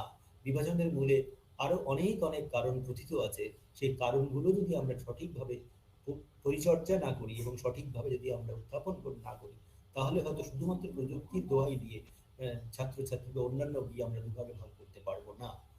আবার এই শিক্ষানীতির যদি আমি অন্য আরেকটা দিক ভাবি, ধরুন বলা হচ্ছে যে শিক্ষাক্ষেত্রে 6% জিডিপির যে শেয়ার দেওয়া হবে বা ব্যয় করা হবে, জিডিপির 6% শিক্ষাক্ষেত্রে যে ব্যয় করা হবে। সুতরাং তার মানে যদি সত্যি সত্যি 6% শিক্ষাক্ষেত্রে জিডিপি ব্যবহৃত হয়, এতদিন ধরে আমরা বারে বারে সেই দাবিটা করে আসছিলাম, তাহলে কি সত্যি সত্যি যারা আমরা একটু আগে বলছিলাম যে যারা পিছিয়ে আছে, সমাজের যারা পিছিয়ে পড়ার শ্রেণীর লোক আছে, কিংবা ধরুন বহু ছাত্রছাত্রী যে ড্রপ আউটের যে রেটটা দিনের পর দিন বেড়ে যায়, আমরা সত্যি সত্যি কি তাদের শিক্ষা অঙ্গনে আনতে পারবো? আমি জানি না, হয়তো আপনারা আরো অনেক ভালো জানবেন যে সত্যি সত্যি কি আমরা তাদেরকে শিক্ষা অঙ্গনে আনতে পারবো, যদি না সার্বিকভাবে আমরা ইনক্লুশনের কথা বলি, আমরা টোটাল ইনক্লুশন অফ এডুকেশন সিস্টেমের কথা বলি। এই শিক্ষানীতির মধ্যে যদিও সেগুলো আছে, কিন্তু আমরা সত্যি সত্যি কি সেই সমস্ত জিনিস করতে পারবো? এটাও কিন্তু আজকে ভাবনার বিষয়। কিন্তু আমরা আবার অন্য দিকটা যদি আমি ভাবি, প্রযুক্তি আমাদের চাই, এবং এখন এই প্রযুক্তি কেন চাই? প্রযুক্তি চাই এজন্যই, আমাদের বাজার এমন একটা জিনিস, আমাদেরকে বাজারে যেতে হবে। কি বাজার? যে বাজারে আমাদের চাকরির বাজার। কি বাজার? যে বাজারে কোম্পানিগুলো তাদের নানা সেবা পরিষেবা দ্রব্য উৎপাদন করে, সেই বাজারে আমাদের যেতে হবে। সেই বাজারে এখন প্রযুক্তি নির্ভর হয়ে যাচ্ছে। সেই বাজারে প্রযুক্তি যদি আমরা না শিখতে পারি, না শেখাতে পারি ছাত্রছাত্রীদের, তাহলে কিন্তু তারা সেই বাজারে গিয়ে তাদের চাহিদা মতো যে চাকরির সুযোগ, সেই সুযোগ থেকে বঞ্চিত হবে। কারণ আমাদের কিন্তু প্রযুক্তি একই রকম ভাবে শিখতে হবে। প্রযুক্তি যদি আমরা সঠিকভাবে শিখতে না পারি, তাহলে কিন্তু আমরা তাদেরকেও পিছিয়ে দেবো। এটা একটা কি বলবো, একটা পরিস্থিতি এমন তৈরি হয়েছে, একদিকে প্রযুক্তি আমাদের হয়তো শিক্ষা দানের ক্ষেত্রে সাময়িকভাবে হলো বাধা দিচ্ছে, আবার প্রযুক্তি এমন সুযোগ করে দিয়েছে, বা এমন ভাবে প্রযুক্তি কোম্পানিগুলোকে বা নানা ক্ষেত্রগুলো এমন ভাবে প্রযুক্তি ব্যবহৃত হচ্ছে, যদি আমরা সেখানে চাকরি করতে চাই বা চাকরি করতে যাই, তাহলে কিন্তু আমাদের প্রযুক্তির ব্যবহারটা শিখতেই হচ্ছে। যে আমার বাণিজ্য শিক্ষা থেকে শুরু হোক, বা অন্যান্য টেকনোলজি শিক্ষা থেকে শুরু হোক, কিংবা ধরুন আমাদের এখন অনেক সোশ্যাল সায়েন্স গুলোতেও প্রযুক্তির কিন্তু সঠিক নানা রকম ভাবে ব্যবহার হচ্ছে। আমি জানি যারা পাবলিশিং হাউসে আছেন তারা জানেন খুব ভালো করে যে তারা প্রযুক্তির সাহায্যে কিভাবে কি সুন্দর কাজ করছেন পাবলিশিং হাউসগুলো। সুতরাং অতি সহজে অতি দ্রুত কিন্তু তারা সেই কাজকে সম্পন্ন করছেন। যদি আপনি প্রযুক্তিগতভাবে সেই এনাবেলড না হন, তাহলে কিন্তু আপনি সেই পরিষেবাগুলো দিতে পারবেন। এবার আমার অন্য আরেকটা প্রসঙ্গ অবশ্যই বারে বারে মনে হয়, এই যে প্রযুক্তির কথা আমরা বললাম, প্রযুক্তির তো নানা দিক আছে। একটা ইকুইপমেন্টস, একটা প্রযুক্তি যেভাবে আমাদের কাছে পরিষেবা দেবে, ইন্টারনেট, এগুলো তো আপনারা যারা লাইব্রেরি সায়েন্সের শিক্ষক এবং যারা নানার সাথে যুক্ত, আপনারা তো আমার থেকে এই বিষয়গুলো অনেক ভালো জানেন। একই সাথে সাথে সারা পৃথিবী জুড়ে এই প্রযুক্তির যে অন্য পরিকাঠামো সফটওয়্যার, এবং যে আমাদের গৌতমবাবু বললেন, প্রফেসর রথ বললেন যে নানা রকমের যে ইনফরমেশন সিস্টেমস ম্যানেজমেন্ট, তারও নানা দিক এখন উন্মোচিত হয়েছে। এখন এই মুহূর্তে আরেকটা জায়গা চলে এসেছে এই প্রযুক্তির সঙ্গে সঙ্গে, সেটা হচ্ছে ডেটা জেনারেশন। এই ডেটা জেনারেশন এবং ডেটাবেস ম্যানেজমেন্ট আজকের দিনে খুবই গুরুত্বপূর্ণ হয়ে গেছে। অর্থাৎ কত ডেটা জেনারেট করছে প্রযুক্তি থেকে আমরা সঠিকভাবে কিন্তু সেটা জানতে পারছি। সেজন্য আমাদের শিক্ষার ক্ষেত্রে এখন একটা বড় জায়গা চলে এসেছে, সেটা হচ্ছে ডেটা অ্যানালিটিক্স কোর্স। এই ডেটা অ্যানালিটিক্স কোর্স কিন্তু আজকে আমাদের কাছে খুবই গুরুত্বপূর্ণ হয়ে এসেছে। আজকের এই শিক্ষানীতি, যারা আমরা প্রথাগত শিক্ষা, আমরা তো আবার অনেকগুলো শিক্ষার ক্ষেত্র ভাগ করি। প্রথাগত শিক্ষার ক্ষেত্রে একরকমের প্রযুক্তির ব্যবহার হয়, আবার যখন আমরা পেশাগত শিক্ষার ক্ষেত্রে যাই, যেমন ধরুন ইঞ্জিনিয়ারিং কিংবা প্রফেশনাল যে সমস্ত কোর্সেসগুলো আছে, ল, কস্ট অ্যাকাউন্টিং, চার্টার্ড অ্যাকাউন্টেন্সি, এই ধরনের ক্ষেত্রে আমি জানি রিসেন্টলি প্রযুক্তির ব্যবহার করে একটি পেশাগত যে প্রতিষ্ঠান, তারা কিন্তু অনলাইনে তাদের অনলাইন প্ল্যাটফর্ম ব্যবহার করে তারা পরীক্ষা নিচ্ছেন ছাত্রছাত্রীদের। যে সমস্ত ছাত্রছাত্রীরা সারা ভারতবর্ষে কিন্তু সেই পরীক্ষা তারা চালু করছেন। আবার আমরা যদি এই শিক্ষানীতির আরেকটা আঙ্গিক দেখি, তাহলে এই শিক্ষানীতিতে দেখেছি আমরা যে অনলাইন যে সমস্ত টেস্ট সেন্টার তৈরি হচ্ছে, একটা সেন্টার তৈরি করছেন, সেটা অনলাইন সেন্টারগুলো তারা তৈরি করছেন। অর্থাৎ এই শিক্ষানীতির একটা ওরিয়েন্টেশন হচ্ছে আমেরিকানাইজ এডুকেশন সিস্টেম, যেটা মানে গৌতমবাবু বলছেন আমাদের যে ব্রিটিশ শিক্ষা ব্যবস্থা একরকমের ছিল, এখন আমেরিকানাইজড মার্কেট ড্রিভেন যে শিক্ষানীতি, বিদেশি শিক্ষা প্রতিষ্ঠানগুলো আমাদের দেশে তাদের ক্যাম্পাস করবেন, তাদের শিক্ষা ব্যবস্থার যে ধাঁচ, সেই ধাঁচ এখানে তারা পড়াবেন, এবং সেই শিক্ষা ব্যবস্থার মূল যে জায়গা সেটা হচ্ছে প্রযুক্তি নির্ভর শিক্ষা। আমি ক্লাসে, আপনারা জানেন মুক্স চালু হয়েছে আমাদের বিশ্ববিদ্যালয়গুলোতে, এই মুক্স কোর্সগুলোকে করার জন্য ইউজিসি এবং এমএইচআরডি থেকে নানা প্রপোজাল এসেছে, সেগুলো আমাদেরকে করতে হবে, হয়তো জানি না কি ফর্মে আমরা করব। সেই কোর্সগুলো করার সাথে সাথে বিভিন্ন শিক্ষকদের তারা নানা ক্লাস নেবেন, সেই ক্লাসগুলো ওয়েবসাইটে আপলোড করা হবে। এগুলো তো সাধারণ কথা, আপনারা সবাই জানেন। সুতরাং এই ধরনের শিক্ষার যে প্রচলন, সেই প্রচলনের মধ্যে দিয়ে আমার নিজস্ব যে আশঙ্কার জায়গা, সেটা হচ্ছে যে আমরা ছাত্র শিক্ষক যে সম্পর্ক, সেই সম্পর্ক থেকে হয়তো দূরে চলে যাচ্ছি। ছাত্র শিক্ষকের সঙ্গে যে মধুর সম্পর্ক, যে মধুর বন্ধন, সেই বন্ধন হয়তো প্রযুক্তি খানিকটা হলেও আমাদের সেই বিভাজনটা তৈরি করছে। সরাসরি যে দুটো শ্রেণী তৈরি হচ্ছে নয়, শ্রেণী থেকেও আর একটা বিভাজন তৈরি হচ্ছে, যে ছাত্র শিক্ষকের যে মধুর সম্পর্ক, যে মধুর বন্ধন, ক্লাসে আপনি ছাত্রদের দেখলেন, তাদের সুখ দুঃখের সাথী হতে আপনি এই প্রযুক্তির মধ্যে দিয়ে পারবেন না। তাদের নানা রকমের সুযোগ সুবিধা, নানা রকমের কথা, তাদের বেদনার কথা, তাদের ভালো কথা, তাদের উপলব্ধির কথা, তাদের নানা রকমের যে চোখের ভাষা, সেই ভাষা কিন্তু আমরা প্রযুক্তির মাধ্যমে কিন্তু আমরা শুনতে পাবো না। তাদের কিন্তু আমরা উদ্ভাবন করতে পারবো না যে কোন ছাত্রের ভেতরে কি গুণাবলী আছে। এই প্রযুক্তি কিন্তু আমাদের সেই জায়গাটা থেকে বঞ্চিত করবে। আমার বিশ্বাস যে হয়তো আমরা টেম্পোরারি ফেজে এই মুহূর্তে রয়েছি। প্রযুক্তি কখনো এই ফিজিক্যাল মোড অফ শিক্ষার বিকল্প হতে পারে না। যদিও এটা একটা বিকল্প, কিন্তু এটা কখনো আমরা বলবো এটা সাপ্লিমেন্ট হতে পারে, কিন্তু এটা বিকল্প হতে পারে না। এই মুহূর্তে হয়তো প্রযুক্তি আমাদের কাছে একটা আশীর্বাদ হয়ে দাঁড়িয়েছে, কারণ শিক্ষা ব্যবস্থাটাকে এই মুহূর্তে পরিচালনা করার জন্য। কিন্তু আমি মনে করি না যে প্রযুক্তি একমাত্র যে আমাদের এই ব্যবস্থাটাকে এগিয়ে নিয়ে যেতে পারে। অবশ্যই বিদেশে তাদের ক্লাস টিচিং এর উপর জোর দেওয়া হয়েছে। তারা হয়তো ভারতবর্ষের এত ছাত্রছাত্রী ভেবে, হয়তো মার্কেট ভেবে হয়তো তারা এখানে ক্যাম্পাস করছেন। তার মানে এই নয় যে সেখানে ছাত্রছাত্রীরা দিনের পর দিন সারা রাত তাদের ক্যাম্পাস খোলা থাকে, সেখানে ছাত্র শিক্ষকরা কাজ করছেন। এটা আমরা ওয়েস্টার্ন কান্ট্রিজ গুলোতে এবং আমেরিকান কান্ট্রিজ গুলোতে দেখতে পাই। তারা কিন্তু সারা রাত সারাদিন বসে সেখানে কাজ করছেন। অর্থাৎ সেই সুযোগ কিন্তু তাদের সেখানে আছে। অর্থাৎ প্রযুক্তি যে বিভাজন, সেই বিভাজন নানা রকম ভাবে হতে পারে। এটা শুধু প্রযুক্তির বিভাজন নয়, এই বিভাজন সামাজিক বিভাজন হতে পারে, এই বিভাজন অন্যান্য অনেক বিভাজনের মধ্যে হতে পারে। কিন্তু আমাদের দেশের অর্থনীতি তার উপরেও খানিকটা এটা নির্ভর করে, এবং দেশের পরিচালিকা যারা রয়েছেন তাদের বুদ্ধি বিবেচনা সেটাও খানিকটা এর উপরে নির্ভর করে। মোটামুটি আমার ধারণার কথা আপনাদের কাছে বললাম।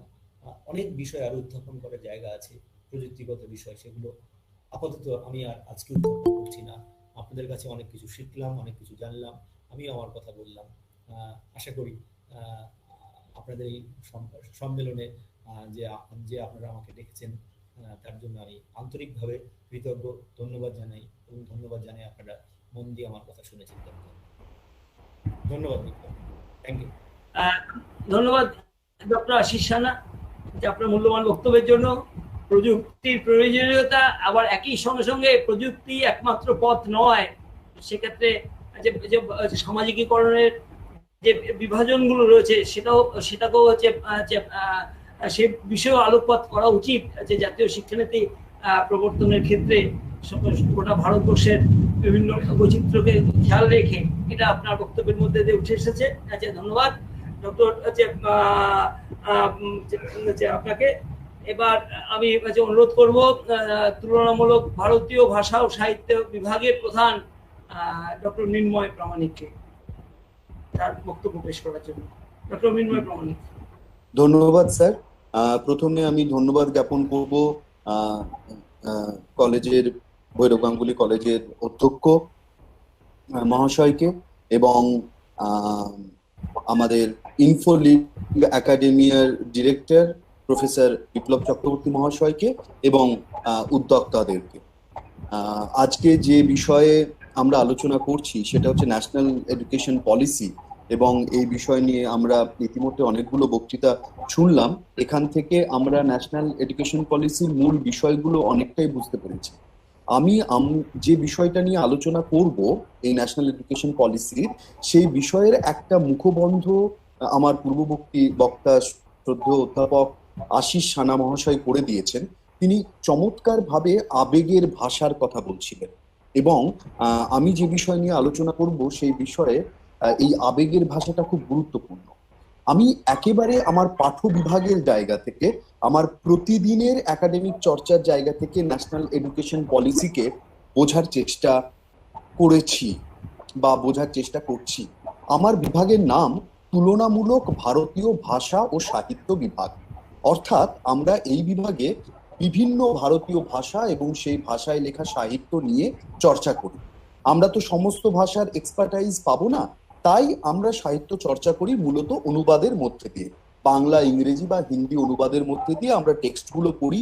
আমরা আমাদের ছাত্রছাত্রীদের আবশ্যিকভাবে ভারতীয় ভাষা শেখাই, এবং ভারতবর্ষে আমার মনে হয় না যে আর কোনো বা খুব বেশি শিক্ষা প্রতিষ্ঠান আছে যেখানে এই একাডেমিক কারিকুলামের মধ্যে ভারতীয় ভাষা শেখানো হয়।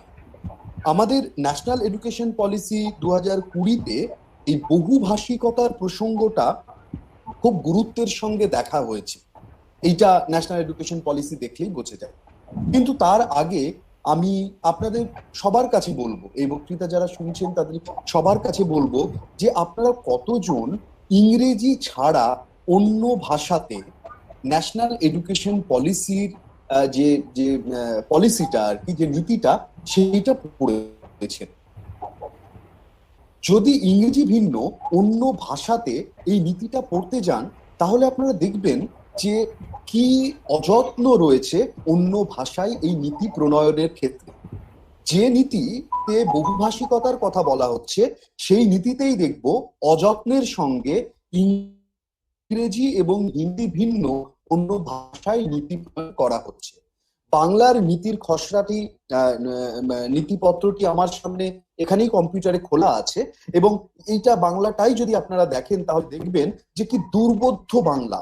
এমন কিছু দুর্বোধ্য বাংলাতে এমন কিছু গুরুত্বপূর্ণ পয়েন্ট এখানে তুলে ধরা আছে যা বাঙালিদের পক্ষে বোঝা সম্ভব নয়, এবং যারা সাধারণ ছাত্রছাত্রী বা সাধারণ মানুষ নিরন্তর একাডেমিক চর্চার সঙ্গে যুক্ত নন তাদের পক্ষে বোঝা সম্ভব নয়। এইটার মধ্যে দিয়ে আমি এই প্রসঙ্গটাই বোঝাতে চাইছি যে হিন্দি এবং ইংরেজি ভিন্ন অন্য ভাষার প্রতি আমাদের সরকারি তরফে একটা অবহেলা, একটা অযত্ন রয়েছে।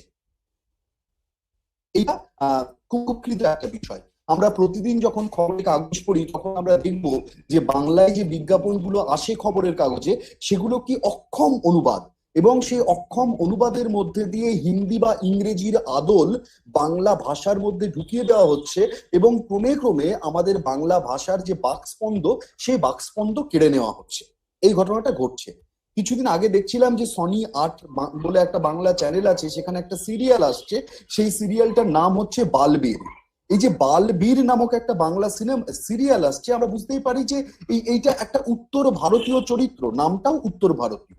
আমি এই দৃষ্টান্তগুলোর মধ্যে দিয়ে এই বিষয়ের দিকে আলোকপাত করার চেষ্টা করছি যে বহুভাষিকতাকে আমি প্রমোট করব বলে ন্যাশনাল এডুকেশন পলিসিতে লিখে দিলেই বহু ভাষাকে প্রমোট করা যায় না। আসলে ভাষার সঙ্গে জড়িয়ে আছে বৃহৎ অর্থনীতি, সামাজিক মর্যাদা এবং সাংস্কৃতিক ক্ষমতা। এই বিষয়গুলো জড়িয়ে আছে। পশ্চিমবঙ্গে দাঁড়িয়ে বাংলা একটা ক্ষমতার ভাষা, ভারতের প্রেক্ষিতে ইংরেজি এবং হিন্দি হচ্ছে ক্ষমতার ভাষা, এবং তারপরে এই ভারতীয় ভাষাগুলোর মধ্যেই ক্ষমতা স্তরের নানা ভাগ রয়েছে। এবার পশ্চিমবঙ্গে দাঁড়িয়ে যদি আমরা মাল্টিলিঙ্গুয়ালিজম এর কথা বলি, বহুভাষিকতার কথা বলি স্কুল শিক্ষার ক্ষেত্রে, তাও সেটা বেশি করে বলা হচ্ছে স্কুল শিক্ষার ক্ষেত্রে, যে 5+4+4 5+3+3+4 এই সিস্টেমে বলা হচ্ছে, মূলত স্কুল শিক্ষার ক্ষেত্রে বলা হচ্ছে, এবং তারপরে কলেজ শিক্ষার ক্ষেত্রেও বলা হচ্ছে। এবং যদি বাংলার ক্ষেত্রে দাঁড়িয়ে আমরা বলি পশ্চিমবঙ্গের ক্ষেত্রে, তাহলে বাংলা হচ্ছে ক্ষমতার ভাষা, এবং এর চারপাশে যে ভাষাগুলো রয়েছে সেই ভাষাগুলোর অবস্থা অত্যন্ত করুণ। অত্যন্ত করুণ এই জন্য বলছি, তার কারণ এই ভাষাগুলো কোনো জায়গায় মিডিয়াম অফ ইনস্ট্রাকশন নয়। খুব সম্প্রতি 10-12 বছর হলো যে সাঁওতালি মিডিয়াম অফ ইনস্ট্রাকশন হয়েছে, নেপালি মিডিয়াম অফ ইনস্ট্রাকশন, কিন্তু বাকি ভাষাগুলোর অবস্থা কি? ছবর রয়েছে, টোটো রয়েছে, রাজবংশী রয়েছে, সাদ্রি রয়েছে, লেপচা রয়েছে, সেইগুলো কোথাও স্কুলে মিডিয়াম অফ ইনস্ট্রাকশন নয়। সেইগুলোতে পাঠ্যপুস্তক পাওয়া যায় না। কিছু কিছু সাহিত্য আজকাল রেকর্ডেড হচ্ছে, প্রিন্টেড হচ্ছে বটে, কিন্তু তার জন্য নির্দিষ্ট পাঠ্যপুস্তক তৈরি হয়নি। যতক্ষণ না একাডেমিক চর্চার মধ্যে সেই ভাষাগুলো আসবে ততক্ষণ অব্দি পাঠ্যপুস্তক রচিত হবে না সেখানে। ফলত এই যে বহুভাষিকতার কথা আমি বলে দিলাম, সেই কথাটা বলা খুব প্রস্তুতিহীন ভাবে বলা, এবং সেই বহুভাষিকতাকে আমি কিভাবে প্রমোট করব তার কোনো পদ্ধতিগত ইঙ্গিত এখানে দেওয়া নেই। আমরা ডিজিটাল ডিভাইসের কথা বলছি। আমরা জানি যে ডিজিটাল ডিভাইস, আইসিটি মোড বা অন্যান্য ডিজিটাল ডিভাইস খুব আবশ্যিক, আমাদের শিক্ষা ব্যবস্থায় সেটা আসবে, এবং আমরা জানি যে স্বয়ং বা ই পাঠশালা বা মুখের বিভিন্ন কোর্সের মধ্যে দিয়ে সেটাকে প্রমোট করা হচ্ছে। কিন্তু আবার এই যে ডিজিটাল ডিভাইসের কথা আমরা বলছি, ডিজিটাল এই নেটওয়ার্কে যে শিক্ষার কথা বলছি, সেই শিক্ষা তো নির্দিষ্ট কতগুলো বিষয়ের জন্য। আজকে স্বয়মে কি বাংলার কোনো কোর্স আমি পাবো?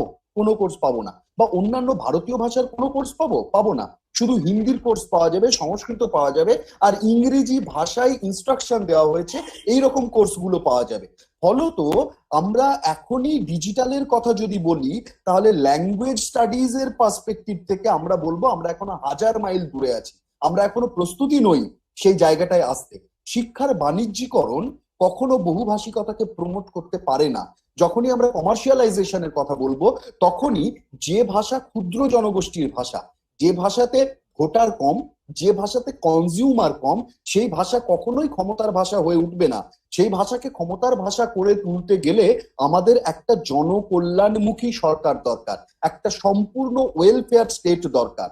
কারণ আমাদের মনে রাখতে হবে যে আমরা এন্ডেঞ্জার্ড ল্যাঙ্গুয়েজের কথা বলি বটে, কিন্তু ল্যাঙ্গুয়েজ এন্ডেঞ্জার্ড কিনা সেটা বড় কথা নয়।